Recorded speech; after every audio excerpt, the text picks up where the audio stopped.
All right, we are live. Thank you for joining us today. Today we have a very interesting discussion. We're going to be looking at Gerald Gardner, the founder of the Wiccan religion, and we're going to be kind of comparing his origin or his background story to that of the Prophet of Islam, Muhammad. We're going to see that there are a number of similarities between them, some differences, of course. I mean, two people aren't going to be exactly the same. But it should be a very enlightening look at the Wiccan faith. And I think, and this is what I put in the video description, I think that what we're going to see is that when we look at any religion that's not Christianity, they have a lot in common. It seems like perhaps the devil really only has one playbook that he goes to again and again.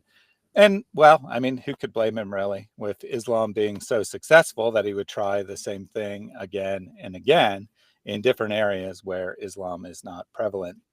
I'm joined today by Julian Gentry, a new guest to this channel, and we'll get to find out a little bit about himself here in a minute. But before we get into that, I'm going to open us with a word of prayer.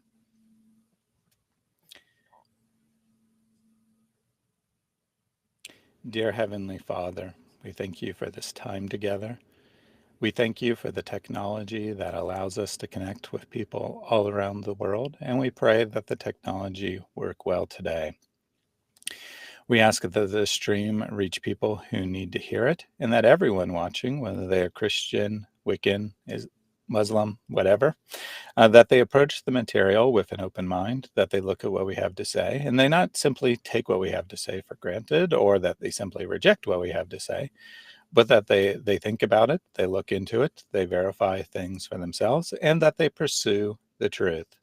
We ask that you guide everyone to the truth, whatever that may be. If we are in error, please guide us to the truth. If we are speaking the truth, please help everyone else see the truth and be guided towards that. We ask that you be with us today on a personal level, that you give us the strength to get through this presentation, the perseverance, and more importantly, bless us with the love for the audience, that we not mock people or demean them, but that we show them the truth with love. We ask these things in Jesus' name. Amen. All right. So welcome to the channel, Julian. Why don't you tell us a little bit? Why don't you tell us a little bit about your background first? Where you grew up. Did you grow up in the church, or did you come to Christianity later in life? Yeah, so I started out technically in a Methodist church, but I wouldn't have styled myself as a Methodist. Definitely been around Christianity my whole life, but I definitely didn't grow up as a Christian. I definitely wouldn't say that. My mom has been a Christian as long as I've known, and my dad's kind of struggled with it for a long time. But I was just saying this morning to someone else. If the father isn't spiritual, if he's not the leader, then the house behind him technically, or not technically, but usually doesn't follow. So without that kind of guidance, I was kind of just out in the ether. Kind of fell away from what I even had known in middle school and in high school. I led a pretty hedonistic life that I'm not super proud of. But in college, through meeting my wife and through reading a bunch of books, seeing a bunch of sermons and all kinds of things, I eventually came to realize that what I had learned all those years ago as a kid actually was true. And the night that I became a Christian was just a really bad night for me, but I decided to listen to Amazing Grace and then prayed a prayer, and the rest was history everywhere. And I totally rejected it. I said, nope, I don't want that. I want to lead my own life.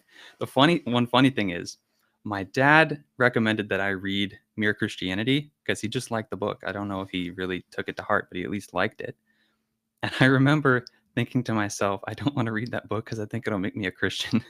I definitely didn't want to follow that. But I read the book, and surprise, surprise, here I am. Of course, I read the Bible too. But I definitely rejected what was put in front of me. I only came around to it after I realized that it was true. I wouldn't be a Christian if I didn't think it was real and true. That's for sure.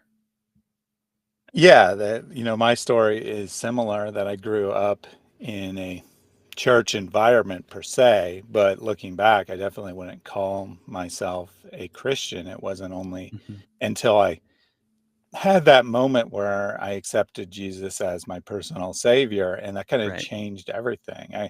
I went from, being exposed to Christian material to Mm. actually wanting to seek it out and explore it. And after I made that commitment, I soon discovered that there was abundant evidence behind Christianity. All I had ever heard Yeah. is, like, uh, we're Christians and we believe this is true. No one ever gave me any evidence for it.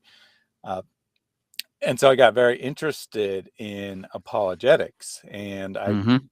spoke about apologetics for a long time, like in private conversations, right? With individuals, Right. never imagining that I would be a public speaker. And then I eventually ended up starting this YouTube channel through a series of events that my audience has heard before.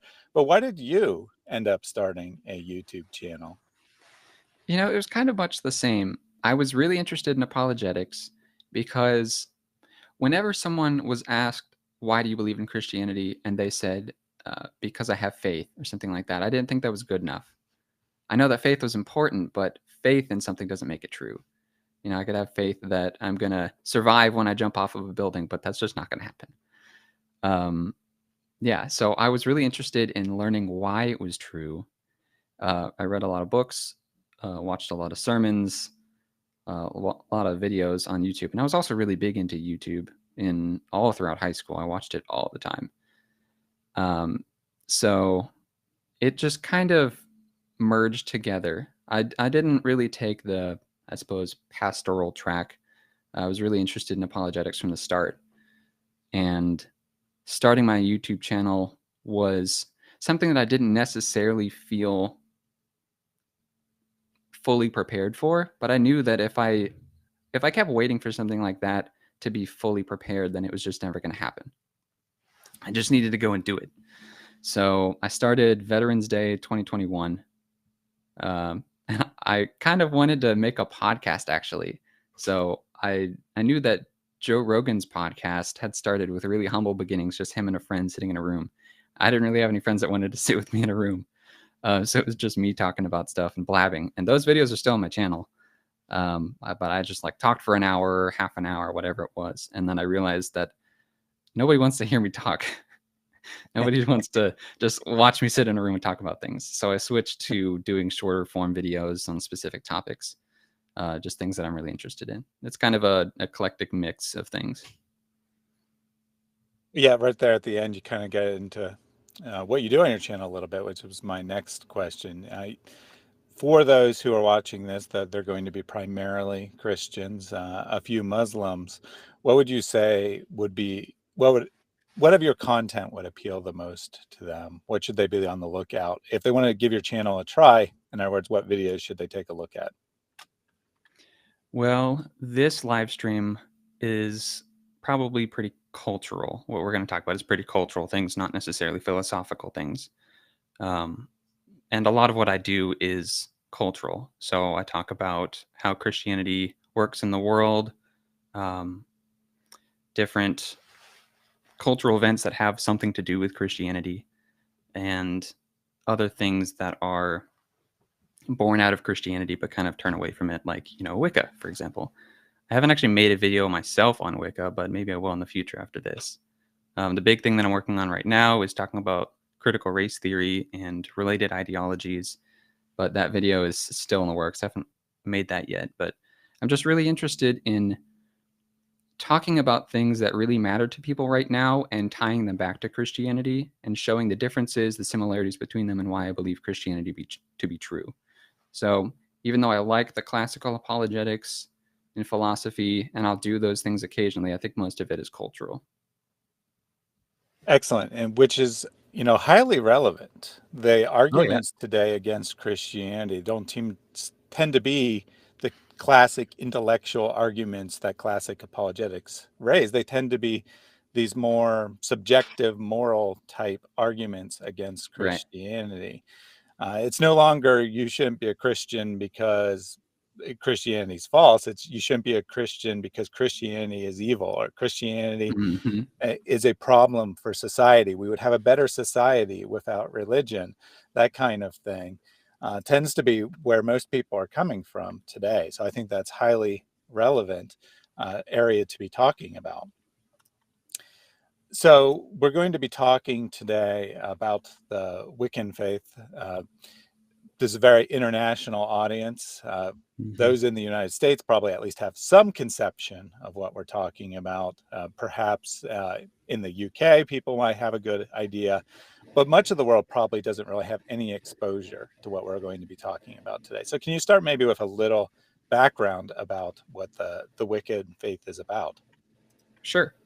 So I actually got into learning about Wicca because my sister is involved in it, and she would probably be the stereotype or maybe archetype of someone who's interested in it. It seems to be definitely a Western thing, although there's a lot of Eastern occultism that's brought into it. But I think Wicca and the related things are definitely a Western invention. The guy that I'm going to talk about today, Gerald Gardner, he had an American mother and his father was British, but he was born in England and he spent a lot of time in Europe. So there's a lot of ancient European stuff brought in. It's very esoteric. There's values and ideas that are brought in from all different types of faiths and philosophies. I would think maybe if you're a college girl in America, you're more likely to be Wiccan than someone else. It's the same kind of thing that people would follow if they're into astrology or tarot cards or whatever. Or maybe they'll go down to Louisiana and learn some voodoo or something. Yeah, definitely a modern, maybe feminine type of religion. There's a big emphasis on priestesses in the religion. And actually, also, Gardnerian religion, Gardnerian Wicca, which I'm going to talk about, is a specific type, but you can also, if you're a Wiccan, just kind of do your own thing. You cast spells on your own and aren't necessarily part of a group that does it. Excellent. There seemed to be this movement around the turn of the 20th century, perhaps starting around 1850, going Mhm. into the early 1900s, where lots of people were trying to create new religions, where lots of Yeah. people were seeking out something new. And I believe that Wiccan falls into that category, correct? Mhm. Yes, it does. It's around the same time as Aleister Crowley with Thelema, or Thelema, however you pronounce that, and Helena Blavatsky with Theosophy. Yeah, right around the same time. There's a lot of overlap between them. And a couple quick comments from the audience here. Rose Petal, who is a Muslim who is regularly on this channel. I used to love studying Mother Nature until my Yep. Muslim boyfriend told me it's haram. But I'm interested today in the Wiccan. Hopefully, this is not a session about ripping Muhammad apart. So we'll have some references to Muhammad, but it's going to Yeah. primarily be about Gerald Gardner. Hmm. Yeah, and Mother Nature kind of hits it right on the head. There's a lot of emphasis on the goddess of nature or whatever. Um, the priestess was actually kind of a later addition to Gardnerian Wicca, but whenever there's a priestess, she kind of invokes the spirit of Mother Nature. I think they call her the goddess. Yeah, which actually raises an important question. We also hear a lot about New Age movements, Hmm. New Age religions, which on the surface may seem very similar, and people may think that Wiccan is an example of a New Age religion. So, can you kind of tell us how they're similar and how they're different from one another? Well, you could classify it as a New Age religion, but it depends on the type of Wicca that you follow. Like I said, it's very esoteric, so it brings in aspects of a bunch of different religions and cults and philosophies. So you could absolutely make for yourself a version of Wicca that is very New Age. Um, and Gardner had a lot of overlap with the people who are the progenitors of the New Age religions, like Helena Blavatsky. So yeah, they share a lot of the same roots, but I wouldn't necessarily say that Wiccan is one New Age religion as a whole. You could do all kinds of stuff with it. Excellent. Yeah, I'm not actually sure if, those who classify religions into categories would put Wiccan in the New Age, but it's definitely not synonymous, right? That there's definitely No. differences. The new people who call themselves New Age, they usually put a lot of emphasis on like spiritual guides, and that there's many, I don't really want to say deities, but like semi-deities that you can call upon to help you, and which is not, and it's not really about spells, right? In the New Age, whereas Wiccan can be more like classified as classic paganism reinvented. Right. Yep, exactly. Yeah, you'll see actually when I go through it how Gardner really reinvented the old witchcraft. Yeah, he definitely brought that stuff back into the fore. And then one other comment here from Sola Scriptura: 2 religions only and 2 deities only. Either you're with Jehovah or you're with Satan. Would you agree with that statement? I would. I'd say it's really obvious if you take the Aleister Crowley track of occultism. It's a little bit more nuanced with Gardner, which is why I think it's really popular. Thelema, in comparison, really isn't super popular because I think a lot of people can realize that there's a bunch of evil stuff in that. Like right on the face of it, it's really evil. I would say that Wicca is a bit more subversive, and it kind of goes under the radar. But yeah, definitely from the same root. And then one more comment that just came in here from T. Bishop: when I think Wiccan, I think crazy leftist chicks dancing naked around a fire. And that would definitely be kind of the stereotype. Yeah. Perhaps not like completely accurate, but actually, an element of truth. You'd be surprised. You'll be surprised.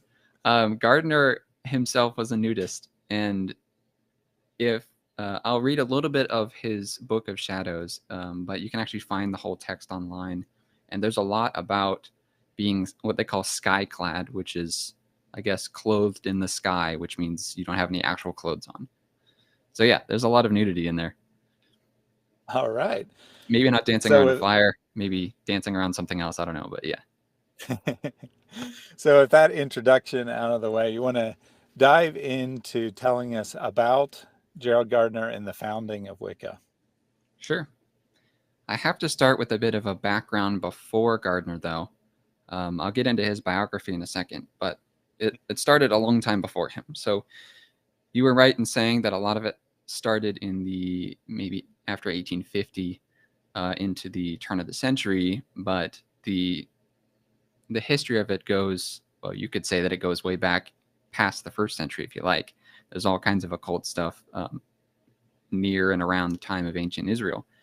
But this starts in the 16th and 17th centuries with the witch trials. If you think Salem, you're pretty much on the right track there.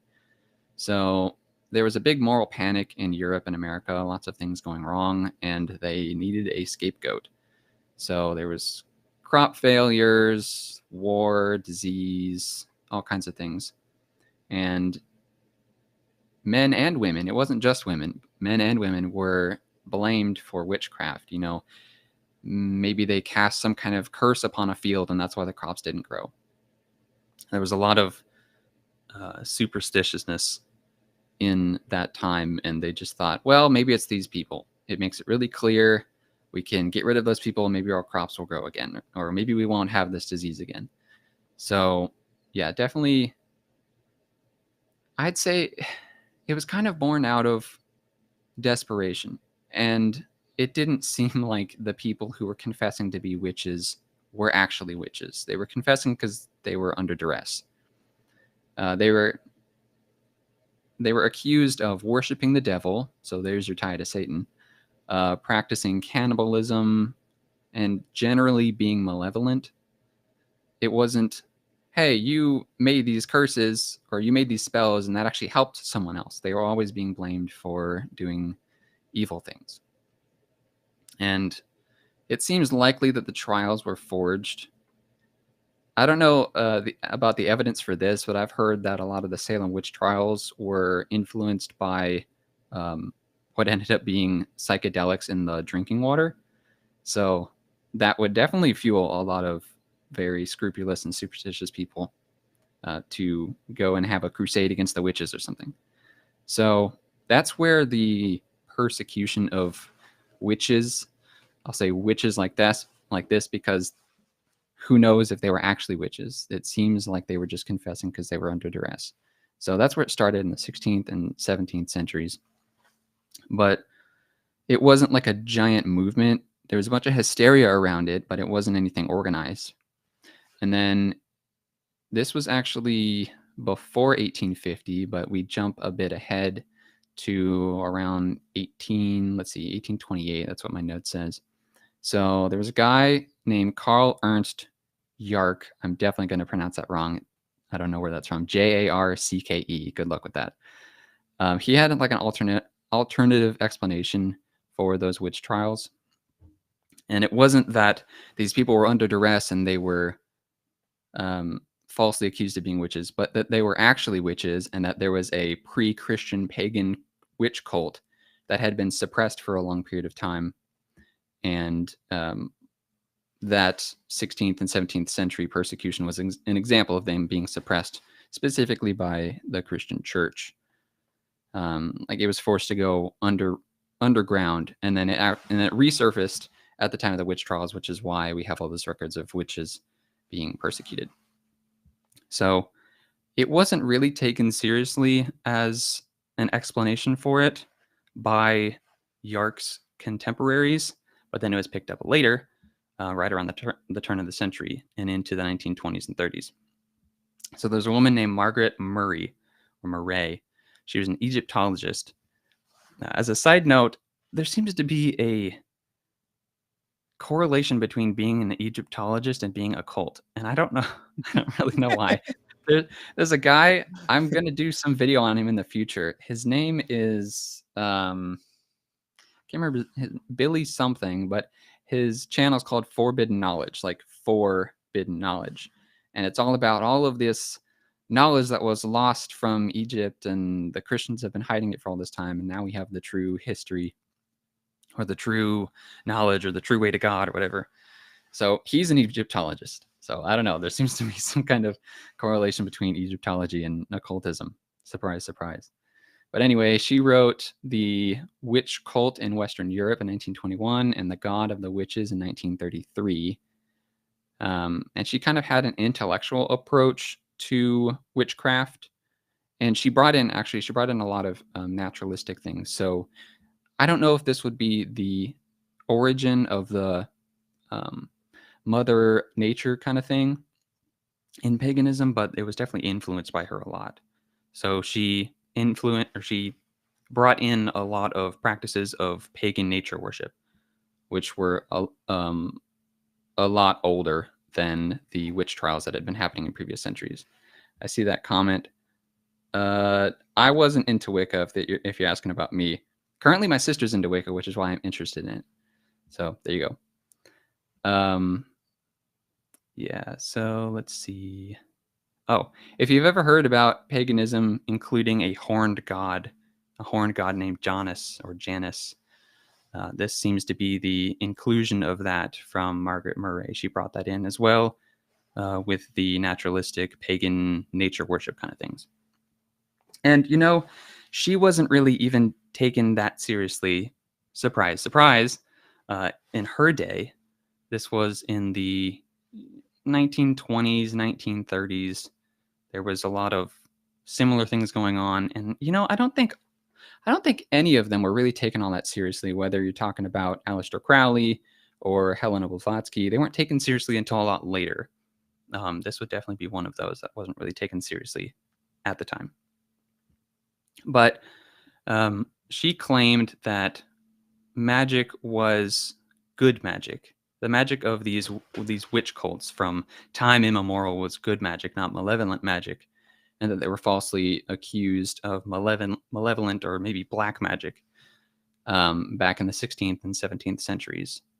So you'll hear a lot today, actually, of witches doing what they call white magic or maybe good magic or some other name.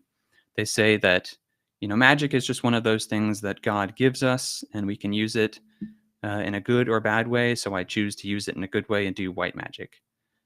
Again, I don't know if this is the genesis of that in paganism, but it was at least brought in to paganism by Margaret Murray. So I have a little list here of a summary of her version of witchcraft. And if you know anything about Wicca or paganism nowadays, see if there's a lot of overlap between what you know and this list. So there was a single god, Janus, the horned god. She created the idea of covens, I believe, and she specifically said that covens have 13 members and that they meet 4 times a year. There's a figure in the rituals called the Maiden. I don't think it was a goddess like Janus. So Janus was the single deity, so it kind of is monotheism. But there's also a figure called the Maiden, which is present in the rituals. And I think both of those are being channeled via certain people in the ritual.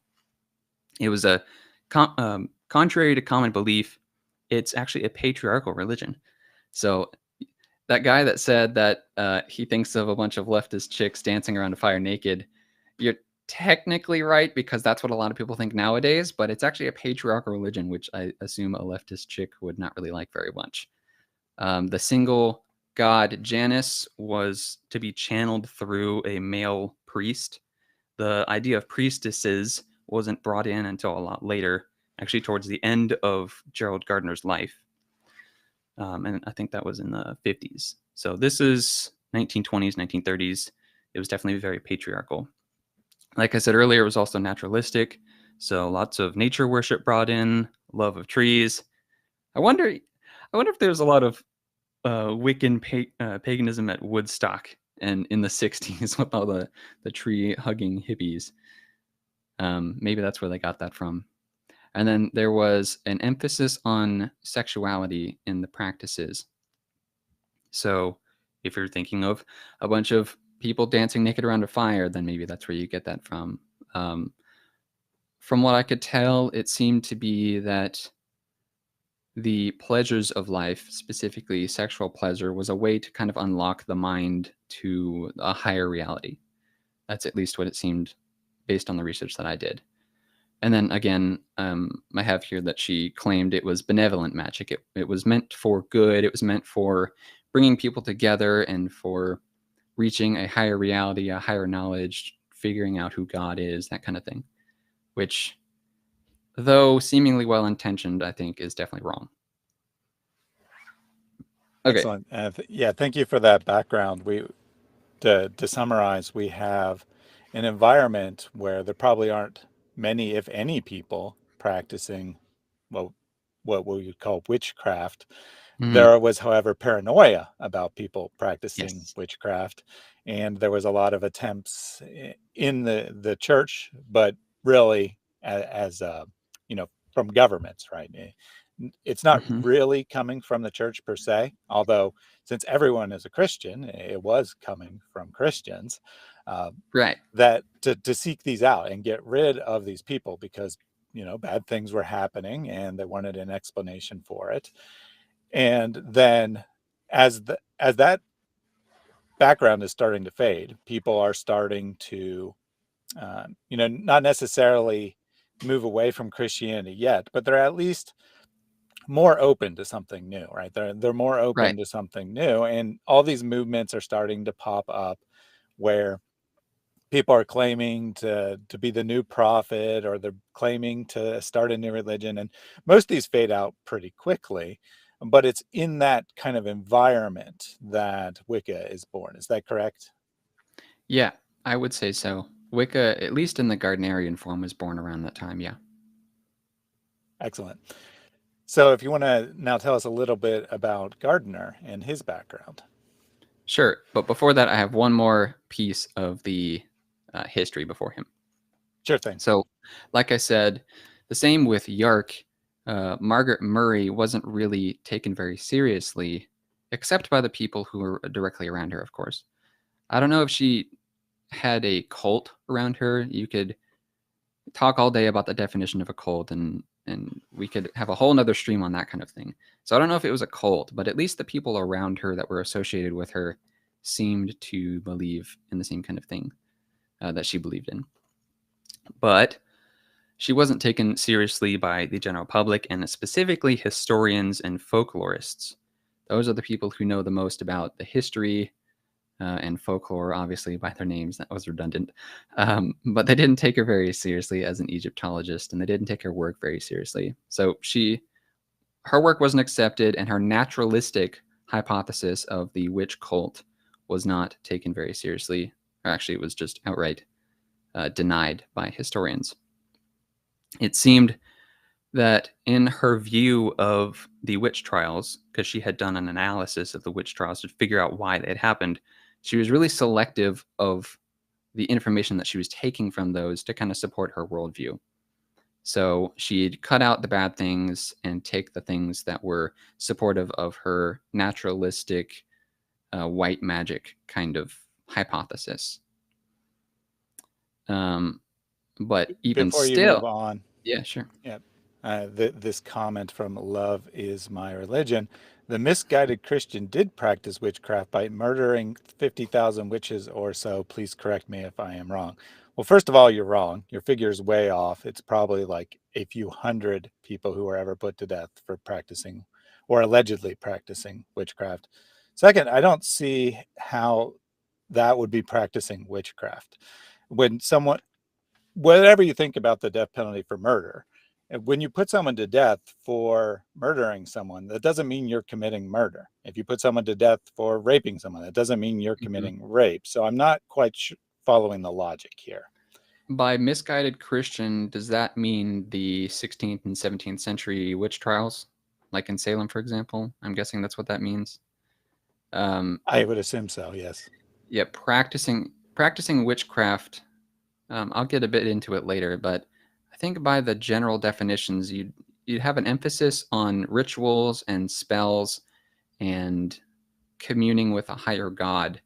I don't think you need to do any of those things to condemn someone for murder, even if you're wrong about the murder. They would just use their version of the justice system to go and do that. So I don't think there's a connection to witchcraft there, even if the Christians were misguided. Yeah. Yeah, and to be clear, if Christians put people to death for practicing witchcraft, they were in error, and we can say that plainly. Right.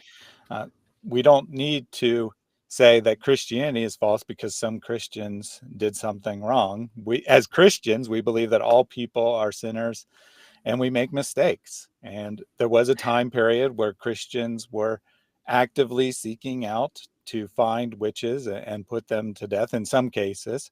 Usually the sentence was much less, and usually the people who were accused repented and got no sentence at all, perhaps because they were never really witches to begin with. But regardless of whether they were witches, they repented, and yeah, they spent some time waiting trial and whatnot, but there was no lasting penalty. So your understanding of history is mistaken. There definitely were not 50,000 people put to death for being witches. That is a sensational number with no basis in history. But even if that number was true, it still wouldn't be all that relevant, because we would just say, yes, the Christians made mistakes. They did something wrong. The number of people, let's say, for example, that all of those people were put to death wrongly, and that it was 50,000. The number of people put to death wrongly by Christians has no bearing on the truth of Christianity. The truth of Christianity lies specifically in the death and resurrection of Christ. And there's no connection between that and a bunch of people being wrongly killed for being witches. Those are two entirely different things. And also, the example of the Spanish Inquisition comes to mind, because a lot of people will say that maybe the Crusades or the Spanish Inquisition was an example of Christianity being evil. And I think this goes back to what you were saying earlier about people saying, no longer having intellectual arguments against Christianity, but saying that Christianity is evil. To that, I would say Christians still are capable of doing evil. We don't suddenly become perfect once we accept Christ. And, a bunch of people in the Spanish Inquisition going and rounding up Jewish people and trying to forcefully convert them to Christianity is absolutely abhorrent. Like that, there's no teaching in Christianity that tells people to go and do that kind of thing. You can't force conversion. This is kind of a related verse, but 2 Corinthians 9:7 says that each must give as he has decided in his heart, because God loves a cheerful giver. I know that it's talking about giving, but it's kind of along the lines of God loving people, making willing decisions, not being forced or coerced into doing something, not doing something reluctantly. So any kind of forced conversion to Christianity is definitely a wrong kind of thing.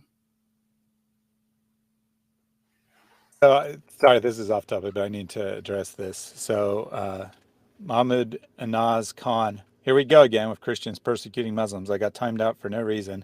I did not even spam. There's no freedom of speech in Dawa channels. We never do this. Well, first of all, your last statement's blatantly false. Dawa channels block Christians all the time.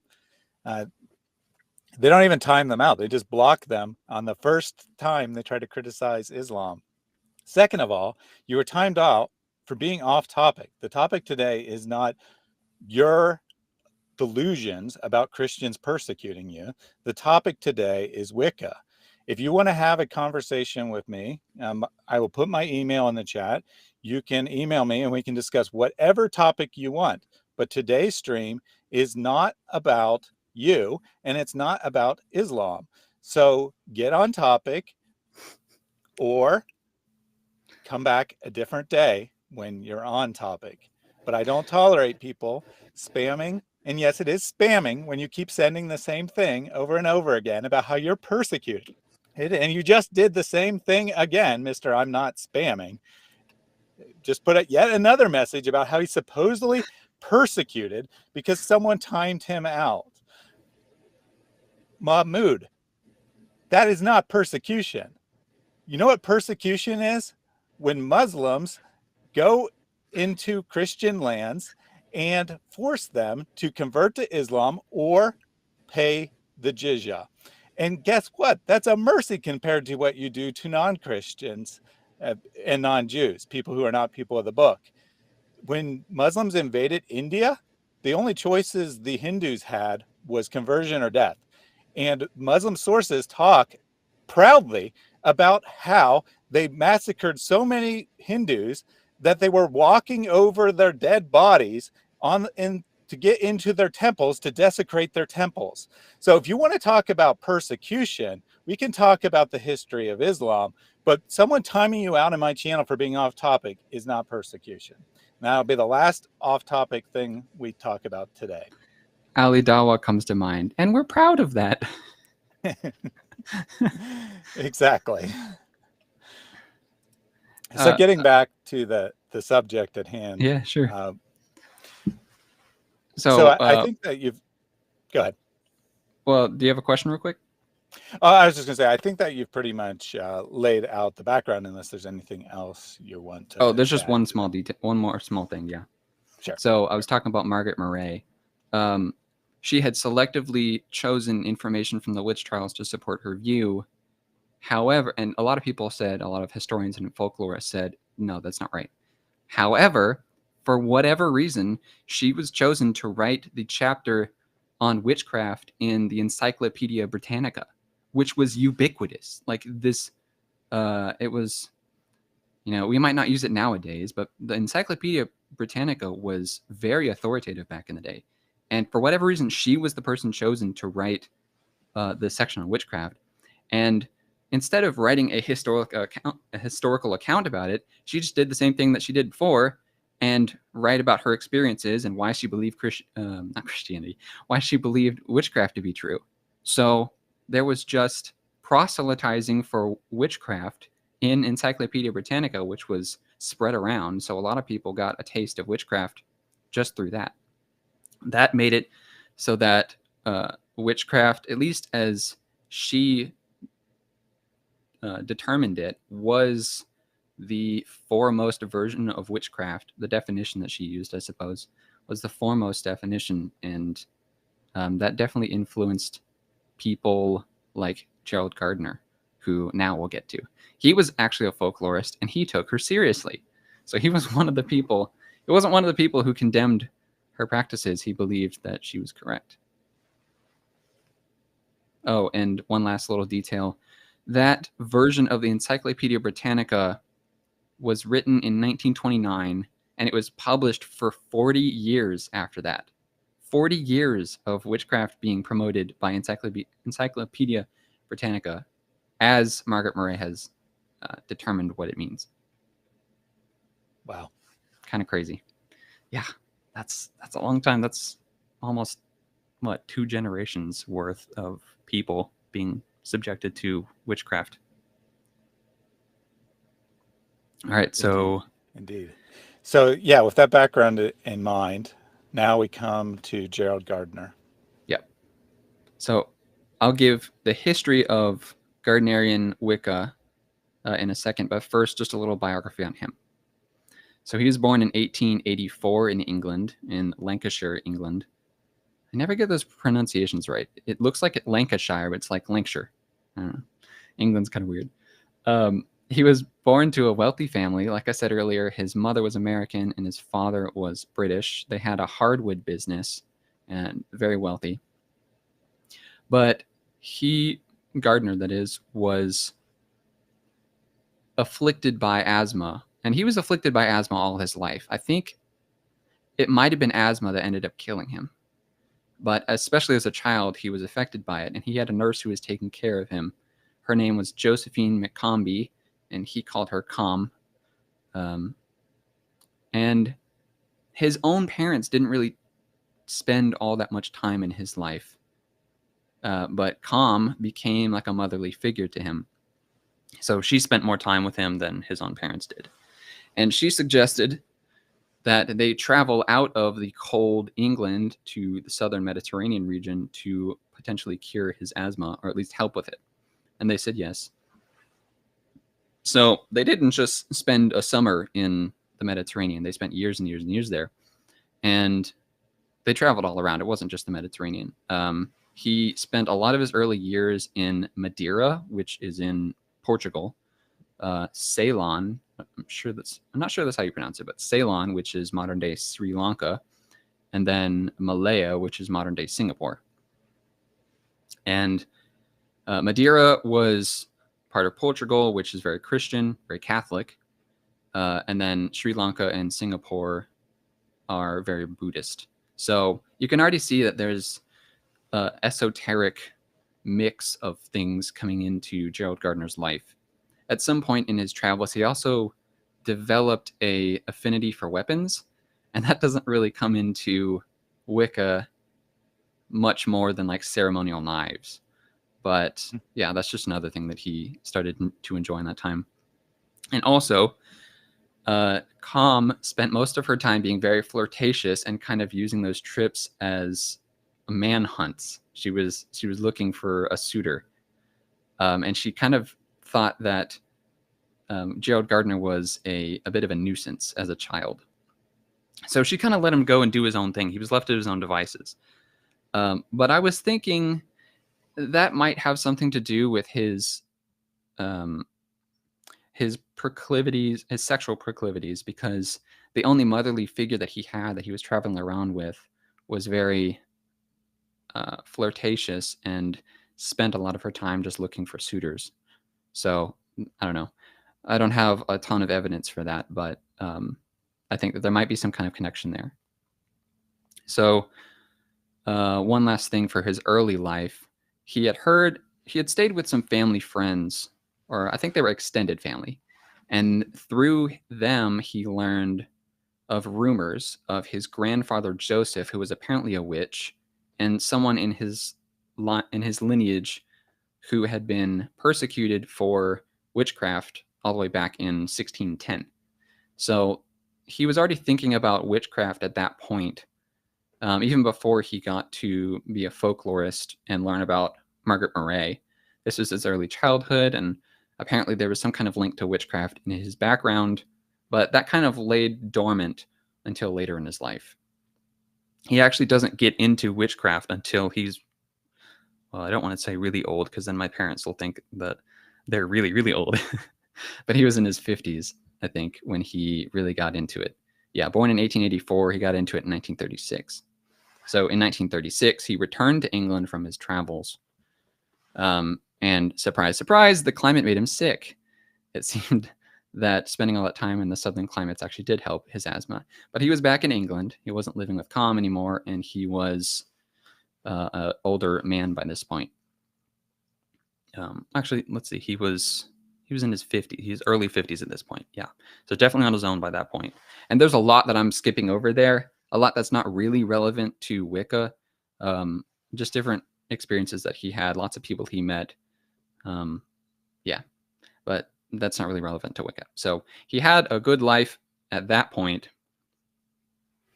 or a good mix of things going on in his life at that point. And then now is when he switches into Wicca.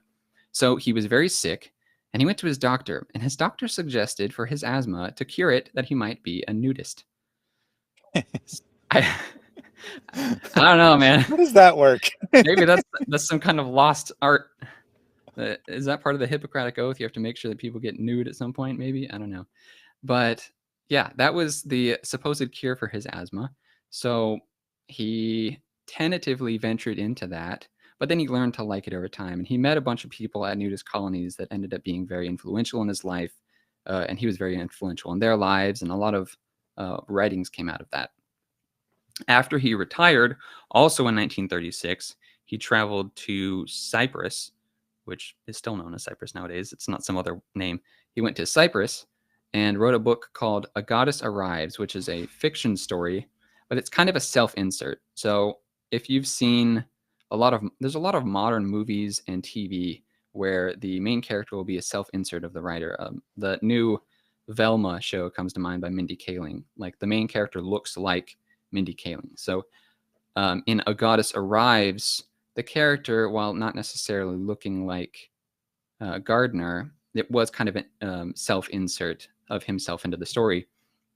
And the character has kind of a flashback to his previous life. So here you'll see an influence by Eastern religions, because he's bringing in reincarnation he's thinking a lot about reincarnation, enough to write a book about it. And this character had a flashback to his previous life where he was a goddess in Cyprus, or a queen goddess in Cyprus. And she practiced a lot of sorcery. So you can see he's thinking a lot about reincarnation. That ends up being kind of a central tenet of, A Goddess Arrives. I see that comment. Yep. Reincarnation ends up being very central to Wiccan religion. He writes about it in his Book of Shadows later, but then he's also thinking a lot about sorcery and magic and witchcraft. So a couple of years pass, 1938, he and his wife settled down in a place called New Forest in England, and this is where the Rosicrucians come in. I'm not very familiar with the Rosicrucians, but I know that they are a Christian occultist group.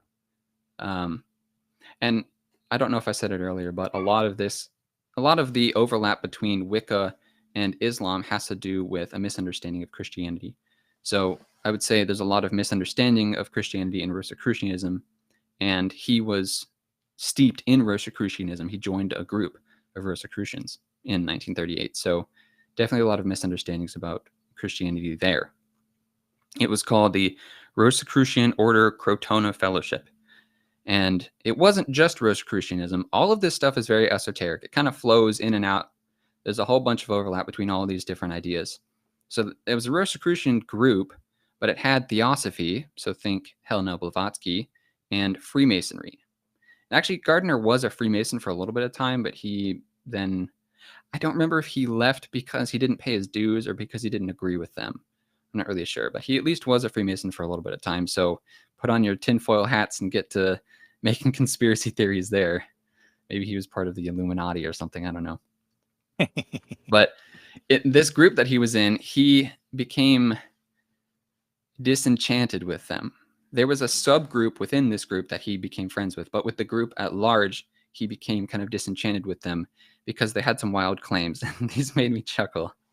So the leader of the group apparently was immortal, but it was immortal in that he was reincarnated into different people. or something like that. It was really strange, but he claimed to be immortal. And if you know anything about the story it's not from the Bible, it's related to the Bible. It's a story called The Wandering Jew, about a man who's apparently cursed to walk the earth all the days until the return of Christ. And Gardner jokingly asked if that guy was the Wandering Jew, and apparently that guy got very angry about that. Another one of the things that he was disenchanted with was the claim that a certain lamp in the building that they met was actually the Holy Grail. And in 1939, get this, the group prophesied that war in Germany would not come to Britain. And the very next day, Britain declared war on Germany. So at that point, he was like, okay, I'm out. These people are not followers of the real truth. Clearly they're wrong. They just made a false prophecy. And, good for him. He had some kind of discernment, but he went from one bad thing to another. So he was initiated into the New Forest Coven in New Forest, England in 1939, the next year. These were members of that Rosicrucian cult who were kind of a subgroup, and they were belittled by the other ones. Instead of living off of some subsidy, these people had actual jobs, and it didn't seem like they had some kind of nominal surface interest in Rosicrucianism and the occult. They were real occultists. They really believed that kind of stuff. They really wanted to do the rituals, all that good stuff, or bad stuff. And they became fast friends because Gardner was really interested in that. So at some point, he went to the house of one of the members, and he was asked to strip naked, which he had no problem with because he was a nudist. And he did the ritual with them, and they were speaking in an old language. I think it was Celtic. And at some point, the word Wicca, W-I-C-C-E, Wicca, was spoken like halfway through the ritual. And he heard that, and he realized, because at this point, he had known about Margaret Murray and her hypothesis of the witch cult. So at this point, he remembers all of a sudden, wait a second, Wicca sounds like the word witch.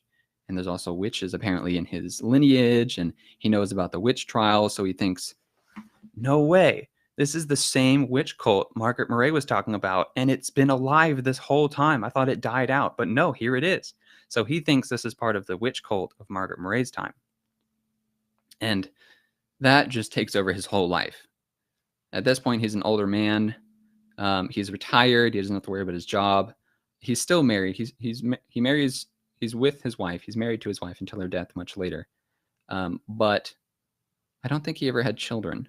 So he had a lot of time to burn on this kind of stuff, and this definitely took over his whole life.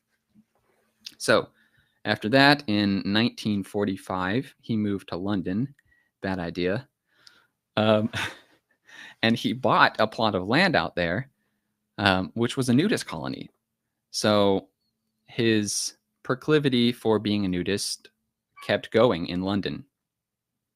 But he bought that nudist colony, and he spent a lot of time recruiting members into the nudist colony. So again, he's bringing a whole bunch of stuff together under one umbrella. Now he's a nudist. Now he's doing Rosicrucian occult rituals. Now he's, believing that the witch cult from Margaret Murray is alive and well. So all these things are being brought together.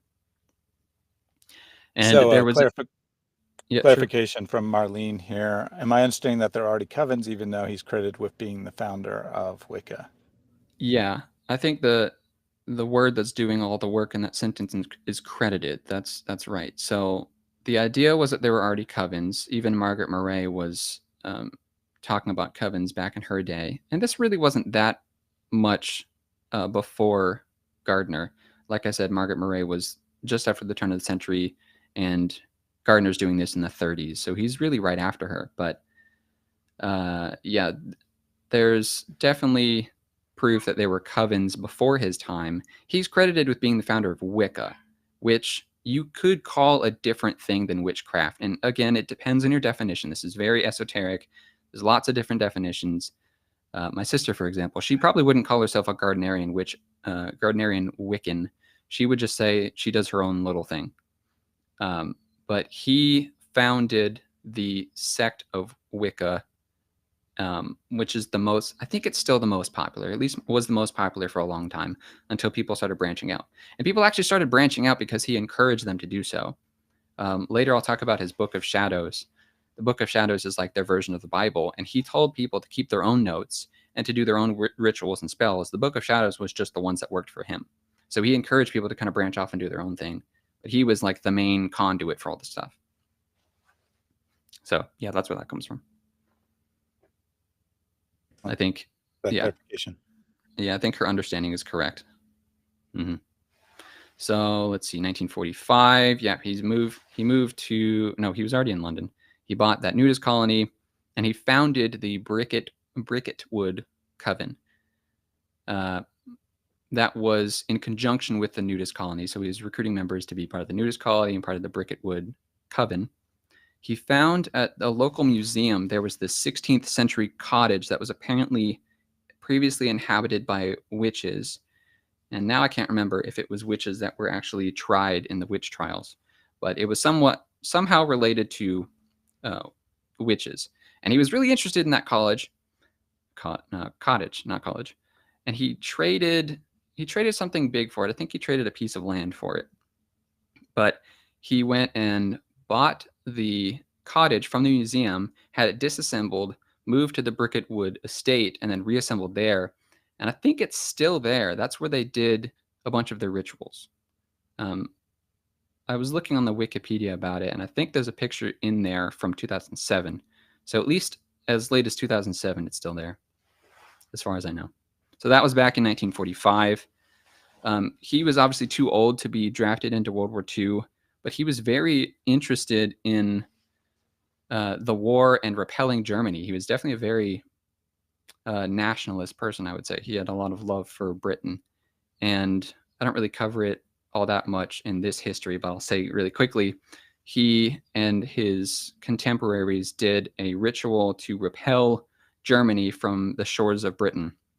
They sent up, it was a cone of energy, and they sent up a message to be sent over to Germany that said, you cannot come, you cannot come. So I guess it kind of worked, maybe.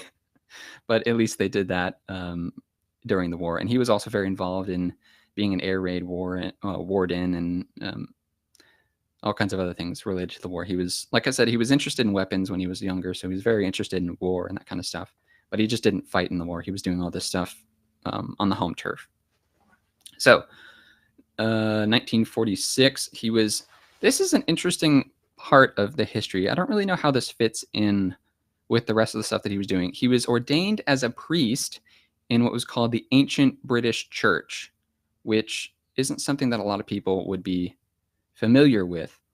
The Wikipedia page on this says that it ceased to exist in 1944, yet he was ordained as a priest in 1946. So I don't know if there's two churches going by the same name there. But the Ancient British Church, as far as he knew, was an open monotheist faith church. So it's kind of strange because he talks later about there being a god and a goddess, the horned god and the goddess who is has something to do with nature, I think. But he's also ordained as a priest in a monotheist church. So I don't really know how those things work together. But that happened in 1946. Actually, there's a lot of stuff that happened. He did a lot of stuff in 1946. He joined the Ancient British Church. He joined a Druidry order. He joined a folklore society, and he joined the Society for, what is it called? Psychical Research. So he was interested in being a psychic as well. All this kind of stuff. He was really, really interested in bringing in all kinds of things from all different backgrounds into Wicca and building it up as much as he could. So 1947 comes around, and he's introduced to Aleister Crowley. So now the plot thickens even more, because Aleister Crowley, if you don't know, he was called the Beast 666. That's the name that he liked going by. And he had a religion called Thelema. Lots of dark magic. So this is opposed to what Margaret Murray was talking about. Lots of black magic, lots of sex magic. Aleister Crowley, for example, bought a house on Loch Ness that apparently had been a church that had burned down with all the people inside of it. And he wanted it for that reason because it was haunted or something. So he's a very weird guy. And there was a lot of dark influence on Gardner from Aleister Crowley. But he was the leader of a movement called the Ordo Templi Orientis. And I'm not sure how many degrees there are. I think the 5th degree is the highest in that, maybe the 4th degree, I'm not sure. But Gardner became fast friends with Crowley and became a 4th degree member. And then this was at the time when Aleister Crowley was nearing the end of his life. And after he died, there was actually a document he signed to hand over leadership of that to Gardner. So Gardner, for a brief period of time, not for a long time, but for a brief period of time, he was the leader of this very dark cult, the Ordo Templi Orientis. And like I said, Thelema is the name of the religion of Aleister Crowley. Thelema is a Greek word which means divine will. The common phrase that people would know from Aleister Crowley is, do what thou wilt shall be the whole of the law. I think I got that right. And, even though Gardner didn't really do the black magic stuff, he really did follow that mantra. What he wanted to do is what he did. He didn't really submit himself to a higher order all that much, at least as much as Christians know it. He was definitely just off doing his own thing his whole life, really. Yeah, he was just trying to bring in a whole bunch of stuff into Wicca all at the same time. And I don't think it really mattered to him whether it contradicted or not. Which, but anyway, ironically, I mean, sounds a lot like Muhammad. Earlier, you said that that he mistook a word and thought that he had something there. And we hear in the Islamic sources how Muhammad is being accused of just passing on tales of the ancients and passing them off as his revelation. Now, to be clear, I don't think Gardner's claiming divine revelation, right? He's not claiming to be a prophet per se. No. But he's doing the same kind of thing where he's gathering all these diverse sources. He's taking all kinds of information. And if it sounds cool to him, he's making it part of his religion, even if it contradicts something that he previously said. Right. Yeah, he and Muhammad were both really interested in, starting their own religion. Obviously, Muhammad said he was the final prophet of God. Gardner didn't go that far. I don't think he wasn't super interested in God in that kind of respect. It wasn't a monotheistic personal God so much as it was a way to find, and I hesitate to say this, but deity within himself, which makes it sound very New Age, but it's not quite the same thing as a lot of New Agey things. Do you have any comments you want to bring up, or? No. There's just distraction in the chat, and I was just typing a message to the chat. That's all. Okay. Well, I'll keep going. 1947 and 48, he visited relatives in Memphis in the U.S. Excuse me. And he wanted to visit New Orleans and learn voodoo, because why not? Why not bring something else into it? I don't know if he actually got down there to learn that, but at that time, he was still the head of the OTO, the Ordo Templi Orientis, but shortly after that, I think he gave up that to someone else. That's an interesting comment you got there. Therefore, they're supporting Wiccanism. Yeah, from Sola Scriptura, Muslims should be condemning the Wiccan cult, but instead they're attacking Christianity. Therefore, they are implicitly supporting Wiccanism. And we've had quite a number. It's very interesting. I do streams on Islam all the time, and I get 2-3 Muslims in the chat. Today, we've had a whole host of Muslims come in here. Hi. And none of them want to talk about the topic at hand. They all want to either talk about themselves and how they are supposedly persecuted, or they want to talk about Christianity and how it supposedly has 3 gods. Seems that they are implicitly supporting, because this stream is about criticizing Wicca. They are implicitly trying to support Wicca by distracting and changing the topic. Yeah, I could see that. I don't think any Muslim's going to come out, obviously, and say, hey, Wicca's good. But yeah, trying to take down Christianity. Well, if they came in and said that Wicca was bad, would you think that they were implicitly supporting Christianity? No. So I don't know if they're implicitly supporting Wicca by taking down Christianity. I think anyone in this chat that is just trying to take down Christianity is just trying to do that. Well, yeah. to be clear, they're not necessarily really supporting Wicca, but Right, right. they are definitely interested in changing the topic and distracting. That's true. Yeah, I know how to spot a red herring. All right, so let's keep going. Gardner had the first initiates in his religion in 1949 and 1950, and around that time, there's not a really date on it. Late 1940s to the early 1950s. Well, even so late as 1957, there's writings that are compiled together in what he called the Book of Shadows. I don't know where he got the name, but the Book of Shadows, it really should be called a Book of Shadows because there's a lot of books of shadows that people have created after Gardner. I suppose he created the first one, and that's what people used for a long time. But like I said earlier, it was a list of rituals that worked and other notes, just a compilation of things. And he actually encouraged people to add to it and to make their own thing. So it's just the first of many books of shadows. It's not like the Bible or the Quran where it's wholly authoritative and nothing else is as authoritative. It's kind of a do what you want thing. So yeah, there's the Aleister Crowley, do it thou will. I have a couple readings from that, really short little clips, just so you can get an idea of what he was writing about. So I mentioned earlier that skyclad meant to be naked. And there's a section in there called skyclad. So this is a little reading from that. A couple working with nothing but lust will never attain in any case. So clearly he wasn't concerned with lust.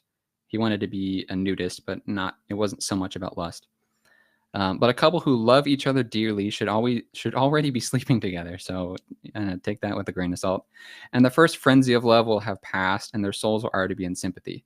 So I think what he's trying to get at is that when a bunch of people come together and do nudist things as pagans, there's a desire to be really promiscuous and lustful. And he wasn't really interested in that. Now, we could go into a whole conversation about Muhammad and Aisha and Zayed's wife and all that kind of stuff. Actually, if you want to talk about it, you can. I think that's a point where they actually don't overlap between Gardner and Muhammad because Gardner wasn't so concerned with lust. Yeah, that's actually quite unusual for a founder of a new religion to Yeah. not be interested in their own sexual desires. It's not Mhm. just Muhammad. It seems to be a very, very common pattern in That's true. these creators Yeah. of new religions, where it seems to be all about the women that they get to sleep with. Yeah. Yeah, that's true. It's unfortunate. And also, like I was saying earlier, he didn't really understand Christianity all that well. He actually never got formal education because he was traveling for so much. So since the Bible was probably being taught in all the schools, maybe that has something to do with it. But here in the Book of Shadows, he quotes from the Bible in his section called To Help the Sick. And just real quick, there's still good stuff in that book. There's a kernel of truth in this kind of stuff. He's talking about being loving and helping people and all that stuff, which is definitely a biblical truth. I mean, you even see that in Islam. That's a universal truth, but he goes further than that and corrupts it. So he says, the Bible speaks, a merry heart doth. Oh no, I'm not going to get the old English. A merry heart does good like medicine, but a broken spirit breaks the bones. And then he goes to say, but you may not have a merry heart. And I think a Christian would say that a merry heart would come from knowing Christ. He says, but you can have a merry heart in the cult.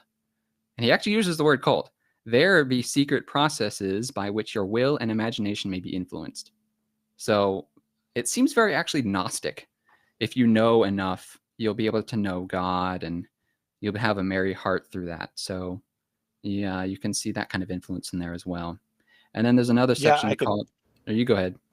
I was going to say, I can definitely see that connection there between Gnosticism and the founding of Wicca here. I Yeah. can also see a strong connection between Gnosticism and the founding of Islam. The Quran borrows Mhm. from lots of Gnostic sources.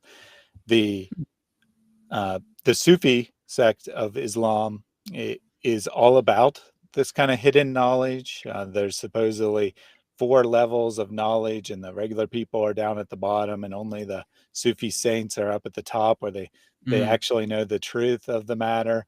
So there is a lot of elements of Gnosticism and Islam. They're just well hidden from the public, including the average Muslim. The average Muslim knows nothing about this, but I've done several shows on the Gnostic connections to Islam. I want to get your thought on this quotation from the Book of Spells, because it specifically calls out Christians. So if anyone had any doubts about him not being a Christian, then I think this would make it pretty clear. And this is in a section called the Old Laws. And strictly to keep the old law, never accept money for the use of the art being the art of Wicca. It is Christian priests and sorcerers who accept money for the use of their arts, and they sell evil love spells and pardons to let men escape from their sins. Be not as these, be not as these. What do you think about that? Yeah, that's very interesting. I've never been in a church where they were selling love spells. Yeah, or pardons for that me matter. neither. That'd be one interesting church. But it is a common accusation that we constantly hear from people who are not Christians. They kind of try to. It's ironic because often these people are atheists and they supposedly don't believe in any objective morality, and then they try to say that implicitly say that they're a better person, that most Christians are just hypocrites out for money, that they're telling us not to do this while they're doing it behind closed doors, that kind of thing. It's probably the most common accusation made against Christianity, just broadly speaking, not against any specific group, or by any specific group, I mean, but broadly speaking, the most common criticism of Christianity is kind of like this, where, either you're hypocrites because you're doing things that you're telling others not to do, or you're hypocrites because you're really motivated by money, not love of God. One of the two. Yeah, that's true. Now I've got, so that's pretty much the end of the biography of Gerald Gardner. Actually, I think I skipped forward a little bit. Oh yeah, I missed one thing real quick.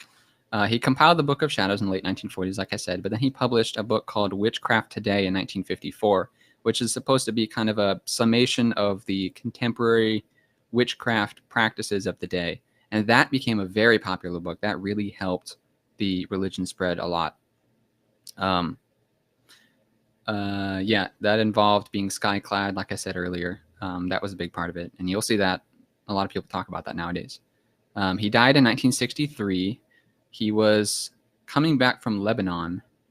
He was age 79 at that point. So a lot of this stuff was when he was 52 years old to 79 years old. So he was an old patriarch in the religion. You could say that much. Like I said, priestesses were brought in later. There's this one woman whose name I can't remember right now, but she was like the first high priestess that he ordained in his religion. And she actually helped him write the Book of Shadows, and specifically to remove the influence from Aleister Crowley. So there definitely was a departure from the black magic stuff of Aleister Crowley and a return to the white magic stuff of Margaret Murray. But even still, we know that magic is not the right way, whether you go good magic or bad magic. Yeah, so that's pretty much the end of his life. But I have a couple points here on comparisons between him and Muhammad. But yeah, before you move on, a couple comments or questions from the audience. Send them over. Matthew 24:4. Hey, Julian, do you know about the book Shams al-Ma'arif? It's Wicca's Heart. I do not. I'll have to look that up. There is, I've seen some claims of influence of occultism in Islam, and I'm wondering if that's what that is. Excellent. And this isn't on topic, but since it was asked directly, what was that lady saying of how her sandals were stolen a number of times when she was at a mosque? So that was the other day. Lindsay was on the channel, and she's an ex-Muslim, and she said that because you have to take off your shoes to go into the mosque, that periodically while she was in mosque worshiping, someone would steal her shoes. So very interesting behavior. And so that I just wanted to Specifically clarify her since that was shoes? brought up. Presumably they stole a bunch of shoes and not just Oh, her okay. shoes, but yeah. Huh. Yeah, don't do that. And yeah. And then I wanted to put up this comment from T. Bishop. There are mega churches who milk the congregation and do not serve Jesus as True. Jesus commands. And that's true. True.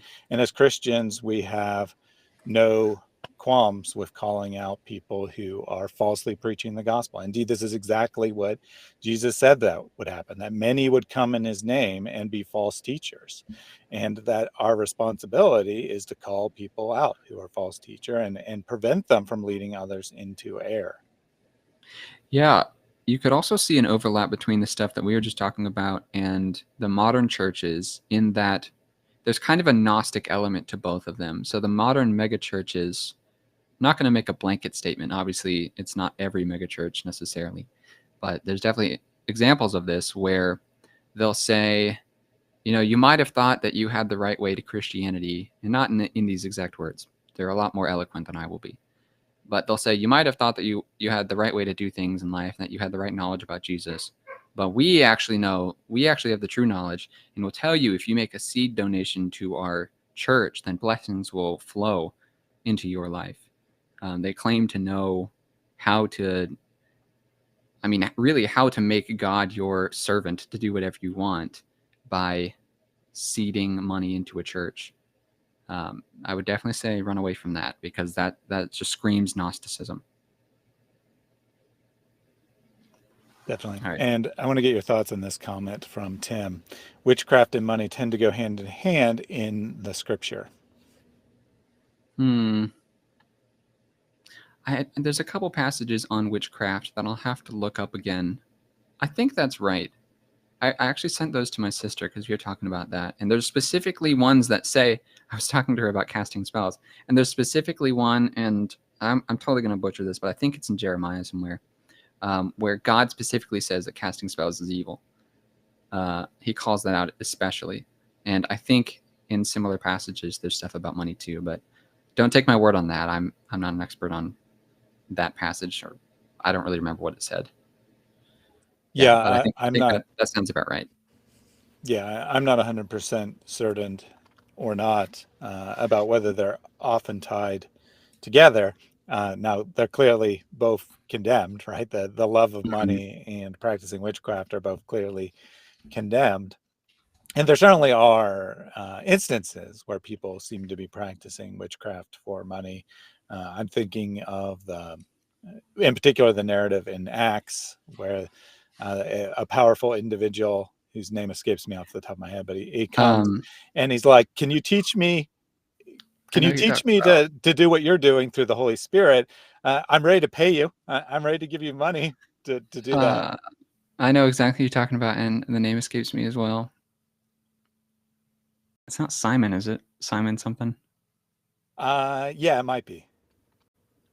Yeah, and someone in chat said Simon as well. I think that's correct. Yeah, Simon. It's like Simon the something. It's not Simon the Zealot, but it's Simon something else. Oh, Simon Magus. That's what it is. Simon Magus. Simon the Magician, I guess. Yes. I just looked it up real quick. One of the passages about casting spells. I think there's still one in Jeremiah, but Deuteronomy 18. Deuteronomy 18:11 says, or 10-11 says, "Let no one be found among you who sacrifices his son or daughter in the fire, practices divination or conjury, interprets omens, practices sorcery, casts spells, consults a medium or spiritist, or inquires of the dead." So no Ouija boards. Mm-hmm, mm-hmm. We've actually talked a lot about the points of overlap that I had here already. The last one, I guess, would be magic, actually. I saw a recent video. Well, it's not a recent video. I recently saw a video from David Wood back when he was doing the Jesus or Muhammad series with Sam Shamoon. And there was a section on there about magic. Specifically, he was quoting from Sahih al-Bukhari 3175 and 5765. In 3175, it says that Muhammad had a spell cast over him And it goes into more detail in 5765, where it says he was confused so that he was thinking he was sleeping with his wives when he actually wasn't. And it was done by a comb that had a piece of his hair on it, and it was used to cast a spell against him, or a hex against him. And David made a really good observation there. First, he compared it to his own life, because he said that a Wiccan priest actually tried to hex him, to curse him, but it didn't work. And he quoted he quoted 1 John 4:4 by saying that the spirit that lives in him is greater than the spirit that lives within the world. 1 John 4:4 says that God has overcome the things of the world, and that the spirit, he is greater than the spirits that are in the world. And David made the observation that the spell cast against him didn't work because the spirit that lives in him is greater than that of the world. But the spirit that lived within Muhammad clearly was not able to prevent a spell being cast against him. So take from that what you will. I think it's pretty obvious. Yeah, definitely. You may not know this since you don't specialize in Islam, but the kind of Islam that's propagated to the public, the Salafi Islam, is only in reality a small minority of Islam. Global Islam is very synchronistic. It has a lot of elements of magic and practice of traditional tribal religions, especially in Southeast Asia, that it's very much a combination of the existing culture and the practice, which includes the practice of magic. So there's definitely a lot of magic elements in Islam. And the Sufism, which is often considered to be the highest form of Islam by, obviously that's going to depend on who you ask, but they think that, and this is very much ingrained in mainstream Islam, that the words of the Quran have magical powers, that you gain. I'm looking for the right word, but benefits of some sort, right? It's not Blessings? exactly a spell per se. Yeah, blessings, or but it's not just like generalized blessings. It's like specific, like reciting specific Okay. words give you specific things. So it's not exactly like a spell, but it's very kind of similar, that the words themselves have magical powers. Of course, only when you say them in Arabic. Of course. 7th century Arabic. Yes, yes.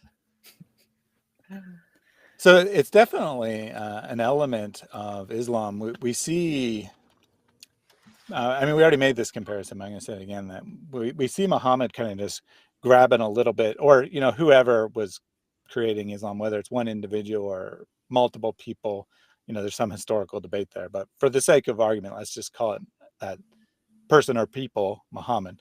You see, like, grabbing a little bit from here, a little bit from here, just kind of mixing it all together. So you end up getting a lot of elements of traditional pagan religions of Arabia mixed into Islam. And a lot of these things have survived to today. Now, people don't necessarily know why they're doing these things. They don't know the historical origins. I'm not saying that the average Muslim on the street is intentionally practicing witchcraft, and Right. don't get me wrong, but they're doing things that have their origins in these pagan ideas. And as a result, people who are very knowledgeable and are, high up, so to speak, in the pyramid of knowledge, they realize that there are magical elements behind a lot of what goes on in ordinary Islam. I think there's a good conversation there talking about pagan influences on Islam and Christianity. Correct me if I'm wrong, but I believe that a lot of the practices done in Mecca come from pagan roots, like kissing the stone, running back and forth between the hills in the area, things like that. Is that right? Yeah, that's correct. And if we take the Hadith seriously, you even have some of the companions of Muhammad saying, "I wouldn't have done this. It seems like paganism to me, but Muhammad said to do it, so it must be okay." And the point I have of comparison with Christianity is that there actually are things, I think, that may have been pagan in origin that were grafted into Christianity, but it's not. There's a difference between that and what I've seen done in Islam. People are going to say that I'm lying about that probably, but it's kind of like Christianizing a pagan practice. It's not. Some people will say that all the religions, or not all the religions, all the holidays are pagan. I don't think they are. By the way, Inspiring Philosophy has a great series of videos on religions and why they're not pagan. I highly suggest you look at those. But an example that comes to mind is Paul talking to the Judaizers, or to the people who were being influenced by the Judaizers. And those are people who were saying that you had to do the Old Testament laws in order to be a Christian. That's not a pagan thing, but I think around that same time, he's talking to people who are concerned with going to an unbeliever's house and eating the meat that they had, which had been sacrificed to their idol, which is absolutely a pagan practice. And he says, this obviously isn't something that's brought into pagan, or not pagan, that's brought into Christianity as a practice. We don't sacrifice meat to idols. But he's saying, you can go and eat that meat because, well, you didn't sacrifice it to an idol. You're not. The conscience matters here. This is a potentially pagan thing that a lot of people might turn their nose up at, but you can go do it because God lives within you and he's stronger than those things. And this is not something that you're willingly taking in part in to turn away from God. So yeah, I think that's an interesting comparison. I don't know I don't know of scripture or hadiths or something in Islam which would say that you can go do these practices, but remember who Allah is. It seems to me that pagan practices brought into Islam remain pagan practices. Yeah, I think so. That's an important clarification there. And, to be clear, I haven't seen any solid evidence that Christianity has taken any customs or traditions from pagan background. But even if they did, even if Christians do something that pagans used to do, it would be redeeming of that thing, that everything is provided by God, Right. To use an example that isn't actually pagan, but people often say is, a Christmas tree, right? Yeah. Let's say for I argument, know that one. and it's because, that connection with nature and all. And Yeah. the pagans used to do that, except they didn't. There's no evidence they ever did. But No, the naturalism God was brought in provides by the Margaret tree. Murray.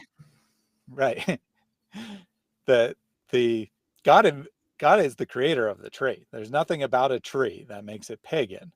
So if Christians take a tree and they use it as they put it in their home because it creates nice fragrance and it's pretty to look at, and it has nothing to do with any sort of pagan ritual, then it's not pagan, even if some pagan did the same thing. Until you But in kneel down in Islam, front of it, apparently. right, right, yeah, we accidentally bow down to the tree because we bow down to put presents under it. And, now you got to do all kinds of complete stuff to nonsense. cleanse yourself. Right. Yeah. But in Islam, it's not about your intentions. It's solely about your actions. That if you do something that is wrong, that Allah has forbidden, even if it's accidental, right? Even if you do it by accident, Right. then you're still at the same level of guilt. Similarly, if you do something that is technically not, like, has the same effect as what's forbidden, but is not technically what's forbidden, that's perfectly okay. So an easy example of this would be that interest is forbidden, right? That you can't charge people interest. Well, guess what? In the Islamic world, they still have banks. They just charge fees instead. That they charge fees. They charge it. So the way they do it through a contract. So what they usually do is someone say that an object's worth $100 and someone wants to buy it now and they don't actually have $100. They will write a contract where they pay $125 for that object that's worth $100, and they pay it over time with no interest. So it has the same exact effect as interest, but it's not technically interest. and that's allowed in Islam. So it's all about I, the technicalities. I'm reminded of a quote from Futurama. Technically correct. The best kind of correct. Right. You think God cares about technicalities? Like, of course he does. You're not going to get around the law of God. If a law is the true God and he says don't do interest, you're not going to get around it by a technicality. If Yahweh is the true God and he says don't use interest, you're not going to get around it by a technicality. It seems like people are thinking they can fool the creator. Yeah. And unfortunately, that tends to be what it's all about. You know, Lloyd, who's a regular guest on this channel, puts it well, that Islam is a religion of laws and lawyers. And what do lawyers do? They find ways to get around the law for the sake of their client, right? That if you're accused of doing something, they say, "Oh, it looks like he did that, but he actually did this very similar thing that the law doesn't forbid." And that tends to be how things work in Islam, unfortunately. That's so draining. So you're saying that Muslims make very good lawyers? Yeah, I think so. They potentially make very good lawyers. They have lots of experience on training. finding loopholes. Yeah. So did you have anything else you wanted to point out on similarities? I'm trying to think now. You got me talking about interest, and I kind of lost my train of thought. Oh, hold on. It's coming back to me. Yeah, you were saying that trees as a Christmas thing would be considered pagan by some people, but you would say it's something that God created and we can use it and it's no big deal. There are people who will say, as a Wiccan, God created the ability to use spells, and I'm just using something that God created. I'm just doing white magic. What would you say to that? Well, yeah, so that would be in a different category, right? If the Bible said that you shall not look at a tree, right, or something, you should never chop down a tree. Let's put it that way. You shall never chop down a tree for any purpose. Well, then that would clearly be forbidden, and you were clearly forbidden from using magic spells. But I don't want to make this sound arbitrary, like God forbids it, therefore it's wrong, because God always has reasons behind what he does. Right. And what you're doing when you're practicing a spell, right? You're trying to be your own God, so to speak. You're trying to control things that are naturally beyond your control. You're trying to take control of creation, and thus you're tapping in. You're kind of, in reality, you're usually probably just fooling yourself. But for the sake of argument, if you're actually tapping into real things that would be, magic, what you're really doing is you're tapping into the spiritual world, and you're conjuring up demons. You're conjuring up evil spirits that are assisting to do something you couldn't otherwise do. So here's an interesting thought. A lot of Christians, back when it came out and still now, I'm sure, condemn Harry Potter for casting spells and being about witchcraft and magic and all that stuff. And I get where they're coming from. However, I think it's a similar category error. So you were saying that Christmas trees, for example, are a material thing that's in the world and is put there by God. But casting spells are communing with the spiritual realm and trying to bring something into the world that God didn't put there. If you take the story of Harry Potter in this fictional world, magic is something that's inherent in the world. It would be a material thing within that world. It's not conjuring up a demon from another, from the spiritual realm. If they actually did do that, then I would say, yeah, Harry Potter seems to be promoting actual witchcraft. But within the confines of the the fictional book that J.K. Rowling wrote, it seems like the category is perfectly fine. Just like you'd find with a Christmas tree or, I don't know, a cross. Some people say that crosses are pagan. Yeah. Same kind of thing. It's category errors. Yeah, that's a very interesting way of thinking about it, and I would agree. I like the way you put it, though. You put it much better than I would have. that because in the fictional world, and it's very important that it's clear that this is fiction, right? First of all, that's Right. important Yes. as well. Yes. It's not like anyone's reading Harry Potter and thinking that this is reality. Except for the Wiccans. Right. but but you're right. In that fictional world, it's kind of just part of the world, right? That Right. it's just Right. part of the way things work. It's almost like a new physical law. And no Yeah. one says that, right? Yeah. Like you're in violation of God's commands by taking advantage of the physical laws that exist Right. and using them towards your benefit. And it's still subject to the moral law. Like it doesn't suddenly in Harry Potter, if you kill someone, it's not like, oh, you use magic, so it's fine. Murder's still murder, for example. Exactly. Exactly. So here's an interesting question from Rose Petal. Do you believe in witchcraft? I'll let you answer first. Okay. I think there's a very good video that I'll probably have to find for you at some point from Frank Turek. He's an apologist of mine that I like a lot, and he makes the distinction between believing in things and believing that things. So there's a lot of people that believe that God exists. So what? But there's a lot of people also that believe in God, and that is the distinction. That's the important thing that makes you a believer.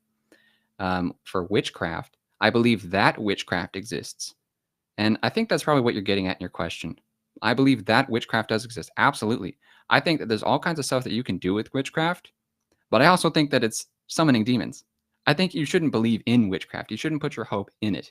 Your faith should not be found in witchcraft. As a Christian, I would say that your faith is found in Jesus Christ. Excellent, excellent. And I'll just add to that a little because I'm pretty sure she's asking whether you believe that witchcraft is possible, which is Yeah. that important distinction you made. And I think you just have to look at the Exodus account where the magicians of Pharaoh were able to reproduce some of the hmm signs of Moses and not Yeah. others. So it exists to a limit, right? That Right. the Right. but by calling on dark forces, by calling on demons, you are able to do some things that could not be done naturally, by human effort alone. But Mm, you can't do everything. There's a difference between a demon who has more ability than a human and God who is all powerful. And right. only God can work a true miracle where he violates the laws of nature. Now, some things may appear miraculous or appear like magic to us because they're beyond our abilities, but they're not Right. on the same level as what God can do. I wrote down another scripture reference that I was going to use later, but it's actually really relevant right now. It's Luke 10:17-20. I'm just going to read the first verse, and it says, and this is when Jesus sent out the 72 people in pairs to go and disciple the nations. And they said, the 72 returned with joy and said, Lord, even the demons submit to us in your name. Pretty cut and dry right there. Like the demons exist, the demons are possible, they have power, but they submit to people in the name of Christ. Exactly. So where would you like to go from here? Actually, that's pretty much the end of when I came here to Excellent. say. Excellent. Yeah, it's a So nice way to if the wrap it up. audience has any questions, we'll take those now. If you want to come up and ask your question live, you can go to theology.chat. We'll give it a few minutes to see if anyone has any questions, but if not, we'll end it here. For anyone who tuned in late and you didn't hear the introduction about who Julian is, he has a YouTube channel. A link to that is found in the video description. I definitely encourage everyone to go and check that out. It's also just my name, so it's really easy to look up. Julian Gentry. The name is on the screen, or it should be, so really easy to look up. Excellent. So MM said, what about the number 72? So there's no context to this, but 72 is found very commonly in Islam. It seems to have some Oh, does it? special powers in it. Mm, Of course, most famously, 72 virgins, but it occurs many other Right. places Right. as well. Yeah, So 72 in the scripture was the number of disciples that Jesus sent out to the varying towns. He sent them out by pairs to go and disciple people. That's what I was referring to, at least in Luke. So yeah, I wonder if and there's some kind of connection there. yeah, I'm not actually sure. I haven't made an effort to research this in depth, but I've heard that 72 is supposed to be like an infinitely large number symbolically in the Arab Um, culture, but I don't okay. know if that's really true. Hmm. So Marion says witchcraft is superstition. If someone appears to be affected by a spell from a witch, I believe they did it to themselves through a reversed placebo, if you know what I mean. Mm-hmm. Yeah. There's also a lot of scrupulosity, I would think, meaning that you don't think that you've actually attained salvation or whatever. Christians can be pretty scrupulous because we have faith in God, but then we think that the actions that we do aren't enough or whatever, and that we have to atone for it or something. And if you're spending your life casting spells in order to make the world work in the way that you want, and then it doesn't because it almost always doesn't, then I think you could feel really scrupulous, like you think you're not doing enough. You're not doing enough to have justification or salvation or to find God or to realize your inner spiritual deity or whatever the term is. And that can, gosh, that can corrode someone so easy. You can go down a really dark hole that way. Yeah, definitely. So you gave David's little story about attempted witchcraft earlier. I Yeah. have one of my own. Oh, Um, cool. uh, Third party through Ah, another I see. through one of my best friends. He said that his at the time his wife and now ex-wife, that she was hanging out with this other individual who thought he was a witch. He was Mm-hmm. male, so he called himself a wizard, but same idea. And he claimed that he had prophesized that my friend was going to die, and that he was going to marry his wife, and he said Oh, this no. to their faces. Is your friend's name Uriah by chance? Is his wife's And name Bathsheba? yeah. And his wife, who at least claimed to be a Christian, probably wasn't really, but at least claimed to be a Christian. She was very concerned about this. She thought it was real, that he had really had that ability, and this particular individual was trying to cast spells and stuff. So it's definitely out there. There are definitely Weird. people who believe in this stuff, who attempt to practice it. Mm-hmm. Um, so I guess that's all I would say of it. Couple, we do have several questions from the chat coming in here, so let me get to a couple of those. Should we take cultic fairy tales, games, and Disney movies lightly? So it's kind of, a follow-up to that Harry Potter question, I guess. Where is the line? Where does Yep. something become unacceptable? It depends on what you mean by lightly. Take them lightly. Um, you know, there's a lot of people that have reverence for them that are Christians, and I don't think that's necessarily wrong. Um, there's a lot of druidry in some of C.S. Lewis's writings, and there's a lot of things in Catholic history that come through in Tolkien's writings that are kind of the same. And it's the same as with it's the same as with a Christmas tree. If it's something in the world that's subject to the laws of the universe and it's put here by God, the conscience is what makes the difference between something being good and bad. Not always, of course. There's obviously things that are clearly wrong. But if you watch a Disney movie, for example, because you want to have a nice time with your kids and watch a nice Disney movie, like no problem. But if you're watching a Disney movie because you think those characters are actually real and there's some deity in your life, then there's a big problem there. It's about discernment. Yeah, I would say something similar that you don't want to take anything lightly. Like you want to take No. everything seriously. You want to, you want. Let's put it this way: everything you do matters, right? Everything you do should be for the benefit of God. We're told to pray constantly, which doesn't mean that we're on our knees with our hands crossed constantly, of course. Right. But everything we do is supposed to reflect the glory of God.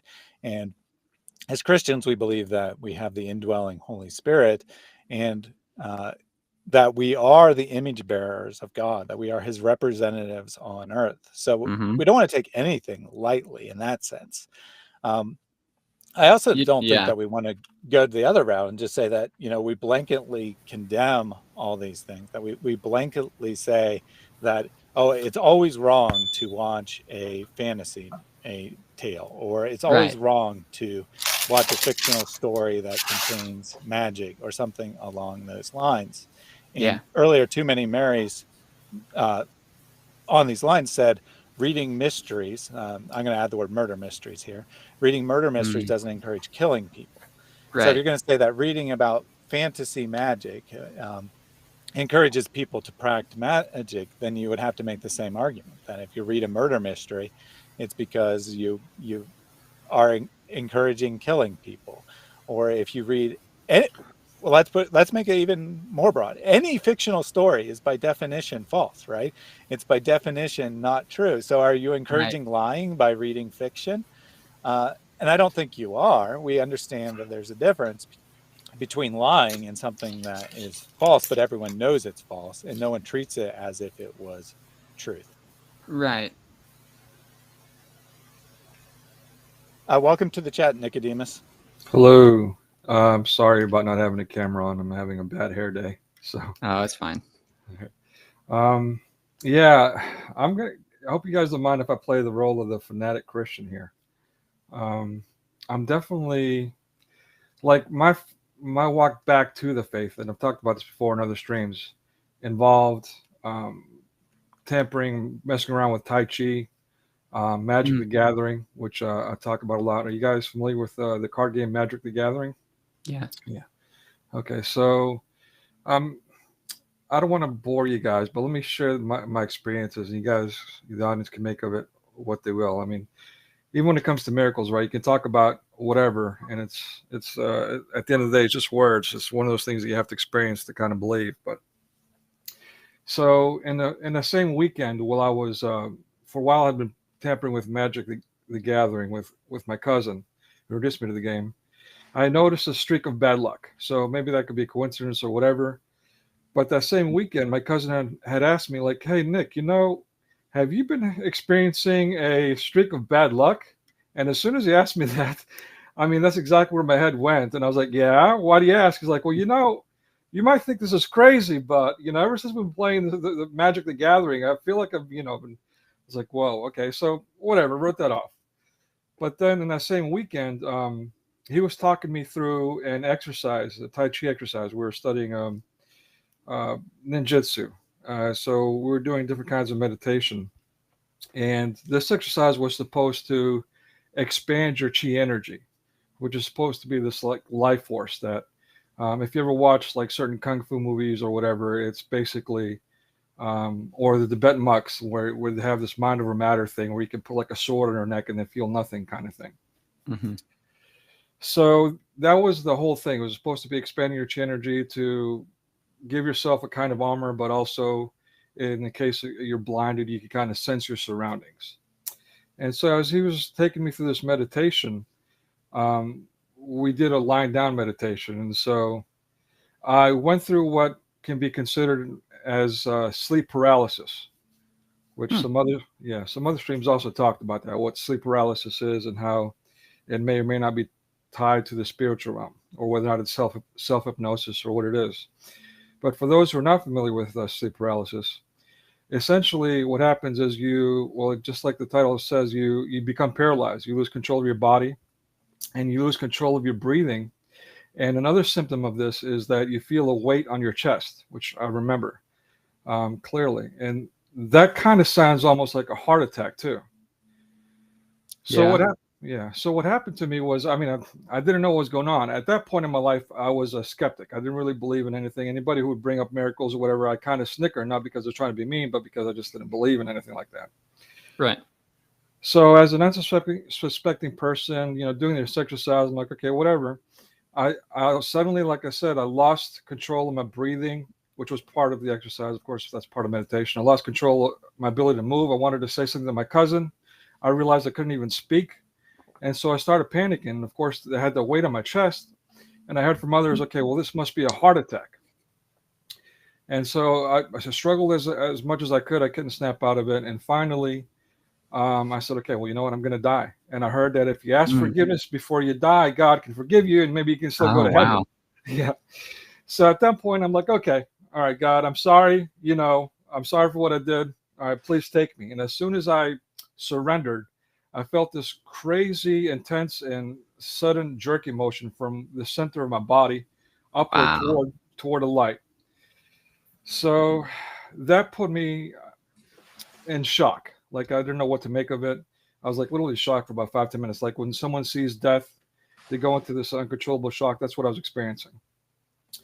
But of course, I became a believer. So you can argue that tampering with this Tai Chi stuff and all that, it could maybe lead you to faith and all that. But for me, it was kind of like as a agnostic or atheist, really. It was leaving the door open to a spiritual realm that I had no idea what it was, and it was tampering with stuff that I shouldn't be tampering with. So that's kind of my whole point. I can talk about how, what that experience actually meant.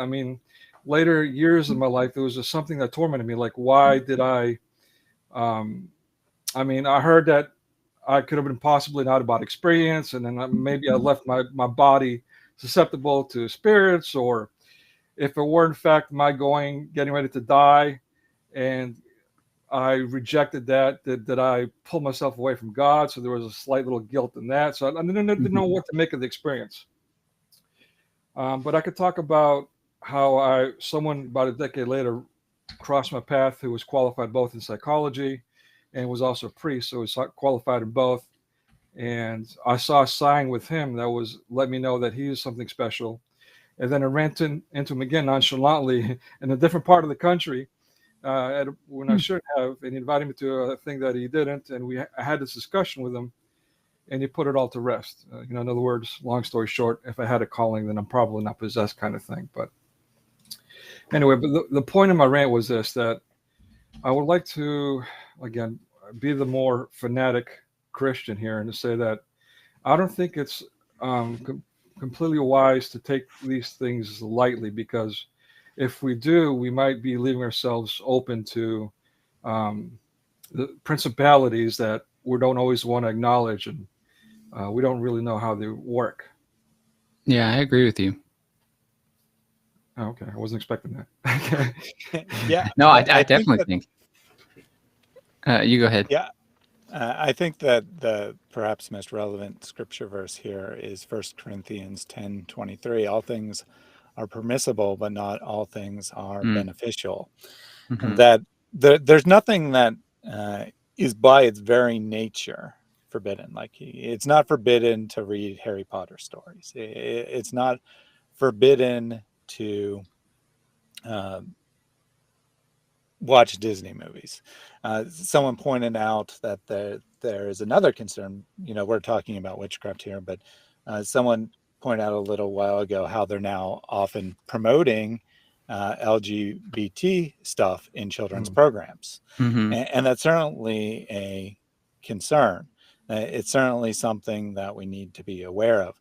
And I think that, know your own self. A lot of people made comments along these lines. Let me just read a couple of them. So Professor Yoffel, if it's a weakness for you, yes, avoid it, like alcohol. It's not bad per se, but if you're a former alcohol, you don't have a drink. John A. I personally stay away from that kind of stuff. My conscience doesn't allow for these kinds of exercise. Mm-hmm. And here's that comment earlier from Clyte. There's a reason they're putting LGBT stuff in kids' programs on Disney too. That isn't a harmless thing, is it? And then Clyde also said, if you ask me, I'd say that God is saying to stay away from all of it, even in its smallest forms. You never know what is going to impact your young kid in a bad way. And I think that this is all good, all good comments, that we need to be wise. We need to perceive what is really going on and not just blindly absorb this culture. But at the same time, we're called as Christians to live in the world, but not be part of it. We're not called to separate ourselves completely, to cut ourselves off apart from the culture.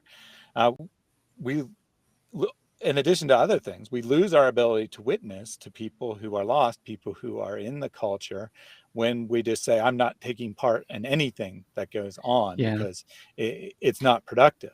And you're right. In one sense, it's not productive. It's not productive to play computer games. It's not productive to watch a movie, regardless of its content, right? But at the same time, we're not called to be monks living in a desert praying 24/7. That's not really, that's a great relationship with God, but our primary purpose is to be witnesses for God, be witnesses to the world. And to be witnesses to the world, we have to be in the world. We have to be in the culture. We have to understand what's going on so that we can talk to people. So I think it's not a cut and dry situation where it's always wrong or it's always right. Right. I've got 2 quotes from Paul regarding that. First one, the verse I can't remember right now, but he became all things to all people so that by speaking to all, he might save some. And it specifically says in there, to the people who are outside the law, he became as someone outside the law. Not that he was actually outside the law, not that he wasn't actually following God, but he appeared that way to them so that he might be able to talk to them. So he had discernment there between the things that were actually outside of God's law and the things that were within God's law, but allowed him to talk to people who were outside the law of God. And then the second thing is in Romans 14, first couple verses. For one person has faith to eat all things, while another who is weak eats only vegetables. The one who eats everything must not belittle the one who does not, and the one who does not eat everything must not judge the one who does, for God has accepted him. Clearly, the love of God and being a Christian is more important than the smaller details, the secondary or tertiary things. Some people will say, I'm a Christian and I don't want to eat vegetables. And some people will say, I'm a Christian and I want to eat vegetables. And those things should not be points of judgment between Christians. So say, for example, you don't want to do Tai Chi, but some other Christian does. It's probably not a point of judgment that you should have on them. And I think Tai Chi might be kind of a gray area, because I could totally see how you could have some kind of influence, some spiritual influence. You're not going to have a spiritual influence eating vegetables. Obviously, there's a bit of a category difference there. Or maybe you eat some really special vegetables. I don't know. But I could definitely see that with Tai Chi. I, for example, did yoga for a while in college, and I never got into the stuff where they were talking about chakras and aligning your chakras and all that stuff. I just took it for the stretching of the body that it was. And I think that's perfectly fine. It's using something within the world and not to try and circumvent the law of God and circumvent God's power to do something for ourselves spiritually. Yeah, can I push back a little bit on that? I don't want to take up all the time here. Go right ahead. Along the lines of what you just said about doing things just for the physical aspect of it. Mm-hmm. It's ironic that with Tai Chi, once I had that experience, I of course got away from Tai Chi, but also stopped martial arts because I was having knee problems. So I got away from martial arts altogether. Mm-hmm. But I had family members that were young that were struggling with all these emotional issues to the point where they had problems eating. And so I decided to introduce them to the meditative aspect of Tai Chi for that reason, to kind of help them with this emotional distress. Mm-hmm. And as I was doing my first meditation with them, again, this sounds crazy. Forgive me, people, for sounding crazy, but whatever, make of it what you will. So while I was talking them through meditation, all of a sudden I had this crazy tingling in my hands. And at the same time, I had this overwhelming joy. So it was like, I don't know what to make of it. But I found out later that what I'm describing is actually what the end goal is, like maybe some kind of nirvana or whatever. Like this tingling, joyous kind of energy is what they're actually trying to achieve. But for me, it was a shock. Like I was not expecting that. And I didn't know what to make of it. And it felt great at first. Like I said, I was joyous. I was happy. But then I was like, whoa, I have no control over this. And there's some kind of weird tingling in my hands. What do I do? So I don't know. I just kind of looked at this wooden table thing. We had this thick side table, thick wood. And so I was like, all right, so I'll just maybe if I punch it, I'll get rid of this energy. And there was a reason I thought of that. I mean, the ninja master, they used to train us with ninjutsu. He used to do this mind over matter thing with us, where he had people punching on him. And they used to try to get me to punch him, but I wouldn't want to do it. But eventually I got the devil in me. I was like, all right, you want to punch you? I'll punch you. And so he braced, and I'm supposed to punch him in his solar plex, but I punched him right in the neck, in the artery. So evil. I know. I'm sorry, people. But the guy did not even budge, move, red mark, nothing.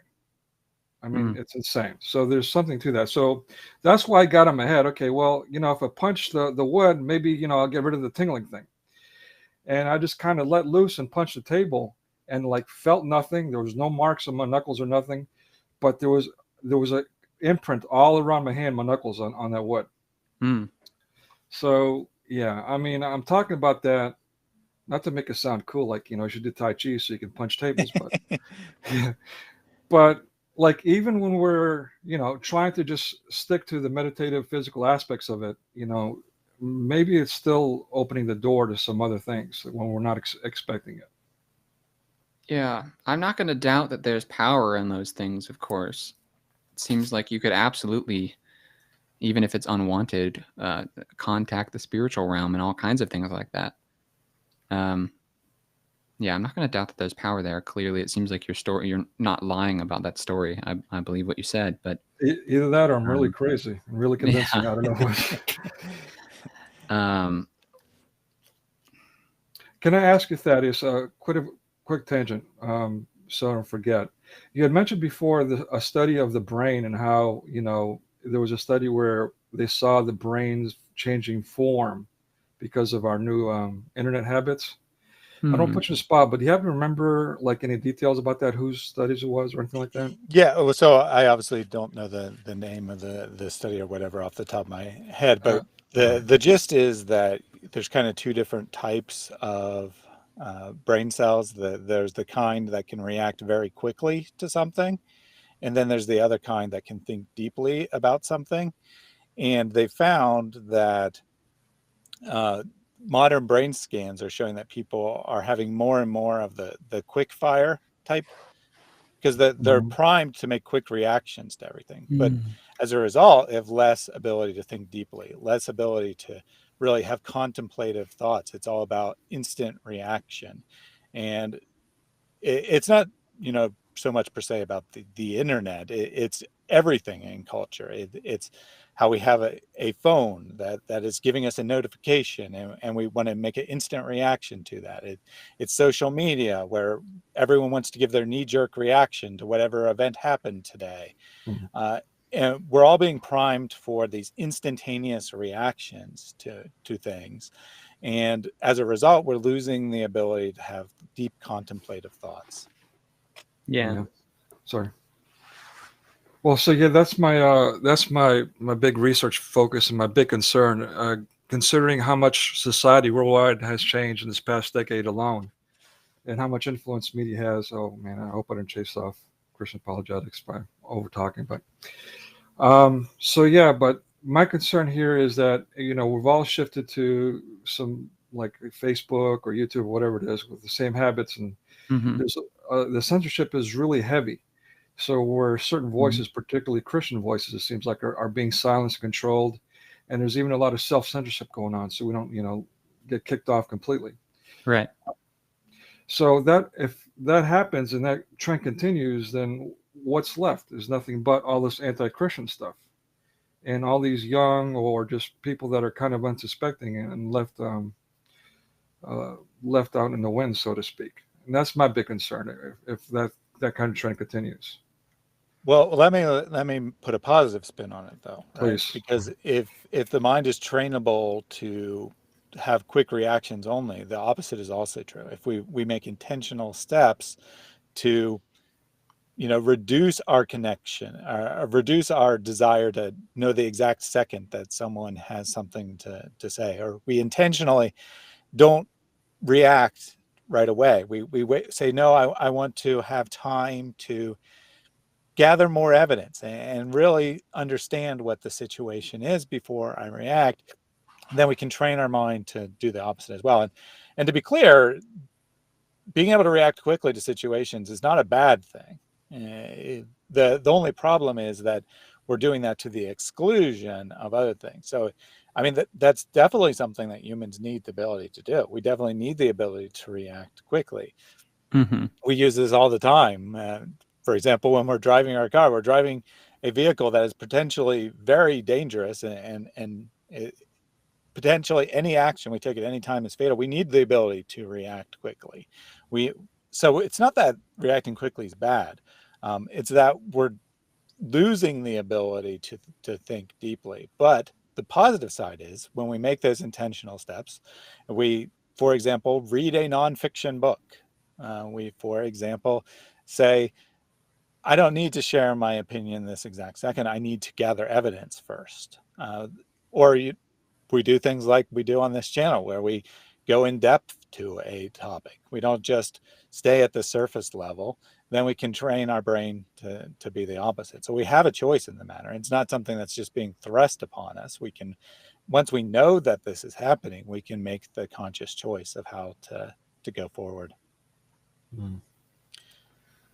So I did want to take a couple of questions that were directly on topic. I did see that Christian Apologetics 2023 was up here for a little bit. Then he dropped. I don't know if he was having issues or he just decided that it wasn't worth waiting. I don't know, but he was welcome up here for sure. But I do have some questions from the audience that were directly on the subject of Wiccan. So let's see. Well, first, a quick comment here from Franz. The so-called Druid Order has in Sweden around 5,000 members. It's bewildering me when I found out, because that is a lot here. And we definitely... There's a book, I haven't read it yet, but there's a book from C.S. Lewis called, I think it's called A Christmas Sermon for Pagans. And I think there's going to be a lot of overlap there between Christianity and paganism, and about how to reach out to pagans and kind of how those things intersect. So if you can find a copy of that book, maybe a PDF or something, I suggest you read it, because maybe it can help you reach out to pagan people. Excellent. Yeah, no, I was going to say that there's definitely growth going on in this area. It's hard to say whether it's kind of slowed or not, but it was definitely growing very rapidly in the early 2000s. Muslims like to say that Islam is the fastest growing religion. And if you look at globally, that's true. I mean, it's due to high birth rate exclusively. If you're looking at just the United States, then New Age type religions are the fastest growing. I think actually Wicca is the quickest growing. Yeah. And I can believe it, because frankly, atheism is not very appealing. There are very few people who will adhere to atheism long term. There are some. I'm not saying that there aren't, but I don't think human beings are inherently spiritual. We inherently desire the spiritual connection. So when people are rejecting Christianity in the West, they're mostly not becoming atheists. They're mostly seeking out other things. And here, that's primarily in the form of New Age or Wiccan ideas. I've got a comment on that, actually. I just thought about it. If the entire culture was majority secular atheists, I think that would be really difficult. And, that has been difficult in the past. There's been a large wave of atheism, especially in the last, 50 to 100 years. But I was thinking, in the time of Christ, there probably wasn't an atheist around. Everybody believed in some God. And I think that actually makes people more relatable to each other. It's easier to talk to someone about Jesus being the right God, because you don't have to explain to them that there is a God in the first place. And Nicodemus, to your point, I know that there's a lot of crazy stuff going on, and it seems like the Christian voice is getting smaller, especially in the West. But I don't think any of the things that are happening can overcome God's will, of course. And I think, like Thaddeus is saying, the switch of everyone from atheism to some kind of spirituality actually makes it more favorable for the Christian voice, because we're able to talk to them about spiritual things. And it's actually easier for them to understand than for an atheist who would just outright deny all that stuff. So even though I'd rather people be Christian, I see a change to some form of spirituality as a positive step in that direction. I say have hope. That's why I have the sign back here. People need to have hope. Yeah, good stuff. That's great to hear. Good stuff. That's inspiring. Thank you for sharing that. Yeah. So we will wrap up shortly, but I have 2 questions from Marlene that are directly on topic that I definitely want to cover here. Did Gardner go from practice to practice, system to system, because he found fault or weakness in them, or because he believed that he was stacking powers? Good question. I think he was focused on stacking powers. It seemed like he was just interested in anything involved in occultism and pulling all of it together. Like I said, when he came over to America to visit with family in Memphis for a while, but he specifically wanted to go down to Louisiana and New Orleans to learn voodoo. So I wouldn't think that he would come over there because he thought that all the things in England weren't getting him what he wanted or weren't good enough. But since he followed what Margaret Murray was saying, and she started out by selectively picking things, I don't think that might have even been a problem for Gerald Gardner, because he could have picked out things, and he probably did pick out things from various religions that worked for him and didn't even bother with the things that didn't work. His Book of Shadows was a book of rituals that worked for him. So he was just trying to go around and find all the things that worked. I don't necessarily think he was being driven away from certain religions, but that he was being driven to aspects of other religions. Excellent. And one more question. What is the difference between Gardner's view or the God within versus the New Age view? Well, the Wiccan origin has the god Janus as the single god. And like I said, it's esoteric, so people change. Someone can say that they're Wiccan and maybe be a polytheist or something. Maybe I shouldn't have said the God within. There's some kind of spirituality, some kind of divinity maybe within that people are trying to reach toward. I'd have to go more in depth with the Book of Shadows to really answer that better. But I don't think Gardner believed himself to be God. I think he was trying to reach some higher divinity through his practices, but he wasn't trying to unlock the God within, like you'd say with like the law of attraction stuff that is permeating a lot of churches nowadays. Yeah, I would say in the New Age, it although there are spiritual guides and whatnot that are semi-divine, that it's really about the self, right? It's really about how you can use these hidden laws, how you to better yourself, better your own life, Right. better your connection with the spiritual, whatever the case may be. It's not really about a deity per se. The guide, the spiritual guide, is just someone who came before and is now in an elevated position.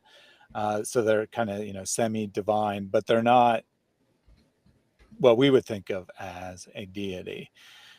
So the New Age is more like kind of wishy-washy like that, where it's like, oh, just be happy and love everyone and follow the good teachers that came before. And Jesus is just one of many good teachers that came before.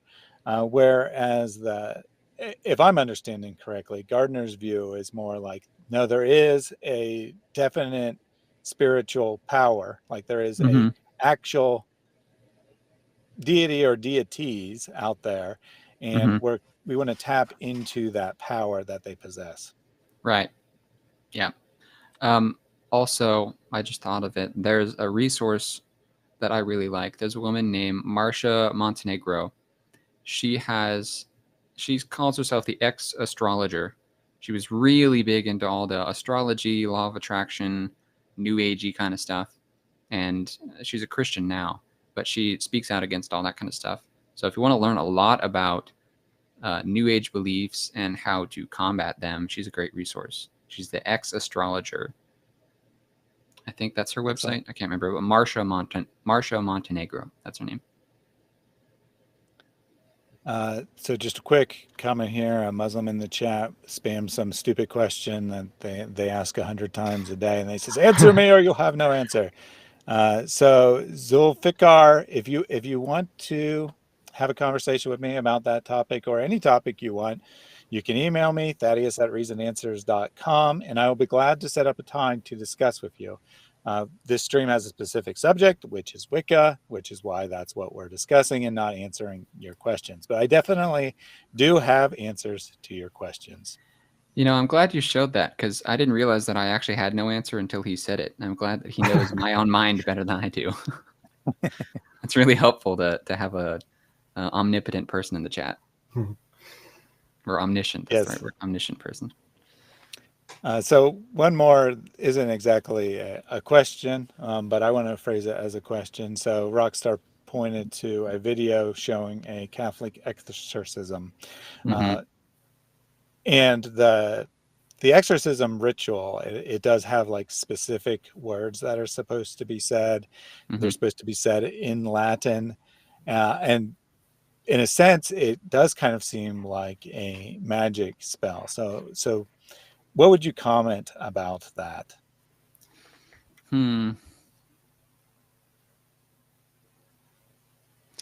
Well, I do see the parallel there. It seems like some kind of ritual. But as we've been saying with the other things, the discernment matters.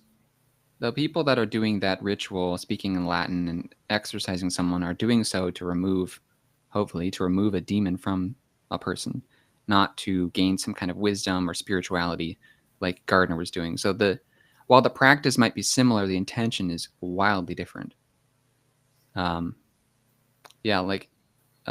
Pagans will meet and go and do their rituals and try and commune with whatever deity they want. But Christians also go to a church and try to commune with God in a way. But the context and the intent of those are entirely different. Also, on the subject of miracles and exorcisms and things like that, I know there's some kind of way that I can't think of it right now. A board of people, that's what I'm thinking of. A board of people that try and figure out if a miracle is actually real or if it was faked. There's a guy named Craig Keener. It's Craig. Yeah, Craig Keener. He's got a great book on miracles. It's a gigantic tome. It's like 2,000 pages. You don't have to read the whole thing. But he talks about a board of people. Some are Catholic priests. Some, I think, are Protestants. And actually, some are even atheists. But all together, they want to determine whether a miracle is real or not. And most of them are not. But they had some that they determined were actually real. So if you want some information on that, I suggest you look up I don't know what you would call it, but the Catholic board that determines if miracles are real. Really interesting stuff. Yeah, I would echo those thoughts there that, or actually, I'll have to go better and just quote Jesus, that people are accusing him of casting out demons in Satan's name. And he's like, how can that be possible? He's A house divided against Satan itself can't will not cast out stand. Satan, Yeah. right? So whether you think so, I guess there's basically two possibilities, right? Either the exorcism isn't real and it's psychological, right? That the person thought they were possessed and they were never possessed in the first place, and then practicing the ritual breaks that psychology and allows them to recover from it. or it works, in which case it's from God. But either way, I don't see a problem with it. And to be clear, I don't think that there are magic words that cast out demons, other than, of course, invoking Jesus, because, and I say that because he tells us to do as much. Right. But when we get hung up on, magic words, well, then we would be condemning Jesus, right? Because he said, when you pray this way, and then he gave us the Our Father. So it's not that using the same words is what brings condemnation against you. It's you thinking that you have power by those words. Jesus does condemn the way the pagans pray, where they use many words, where they think they're practicing some kind of magic spell by which they control the God, that they control whatever deity they're trying to control, but through their words, which is exactly what Wiccan's about, right? It's about controlling spiritual forces through magic words. It's not that having a set formula to pray or having a set formula for how you interact with God is wrong in and of itself. What's wrong is thinking that you're in control, that you're gaining something by using those words. Can I, on that note, do a little more pushback on what we were saying before? I've got another anecdote about this kid. He was a PK, priest's son. The priest was actually a professor as well. He was a linguist. His son was 9 years old at the time. This was around the turn of the century when the first Harry Potter movie came out. Google was like brand new. Nobody really knew about Google quite yet. But this kid, was sitting with us and was talking about how he knew Harry Potter spells. And the movie again was still out in the movie theaters. We were like kind of looking at him like, yeah, whatever. And and he starts incanting these spells. And like, well, what are you doing? He's like, well, I got online and I learned the spells.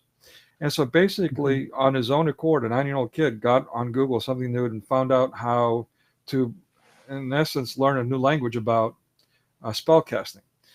So I mean, naturally, this stuff is fictitious, I hope, but still, it kind of begs the question of, this appeal toward the occult and how it's popularized and how especially youth want to, for example, be like Spider-Man or, Doctor Strange or the Scarlet Witch or whatever the case may be,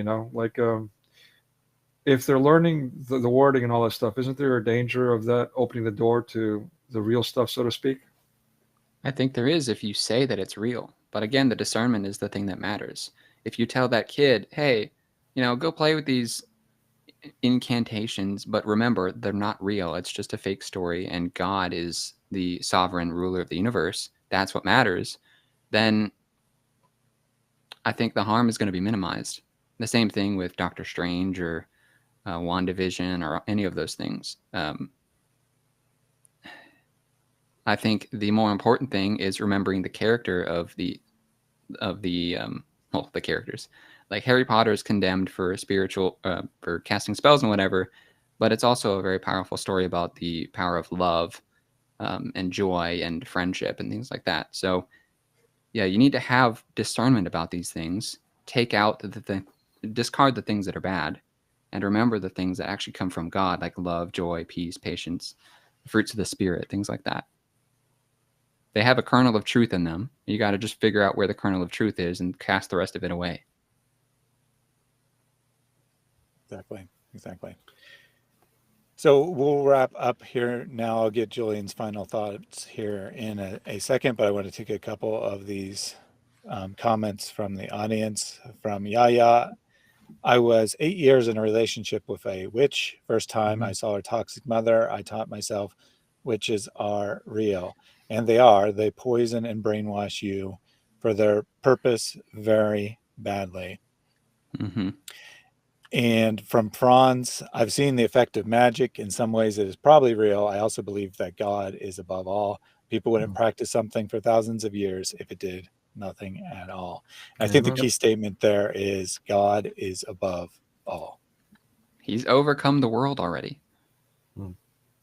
Thaddeus, if I may, I don't want to be shrewd, but could I ask your audience like a kind of semi-plug? Yeah, go ahead. Forgive me, I'm really bad about this. Thank you for tolerating me, and I apologize, Julian. That's an honor. Oh no, it's fine. Go ahead.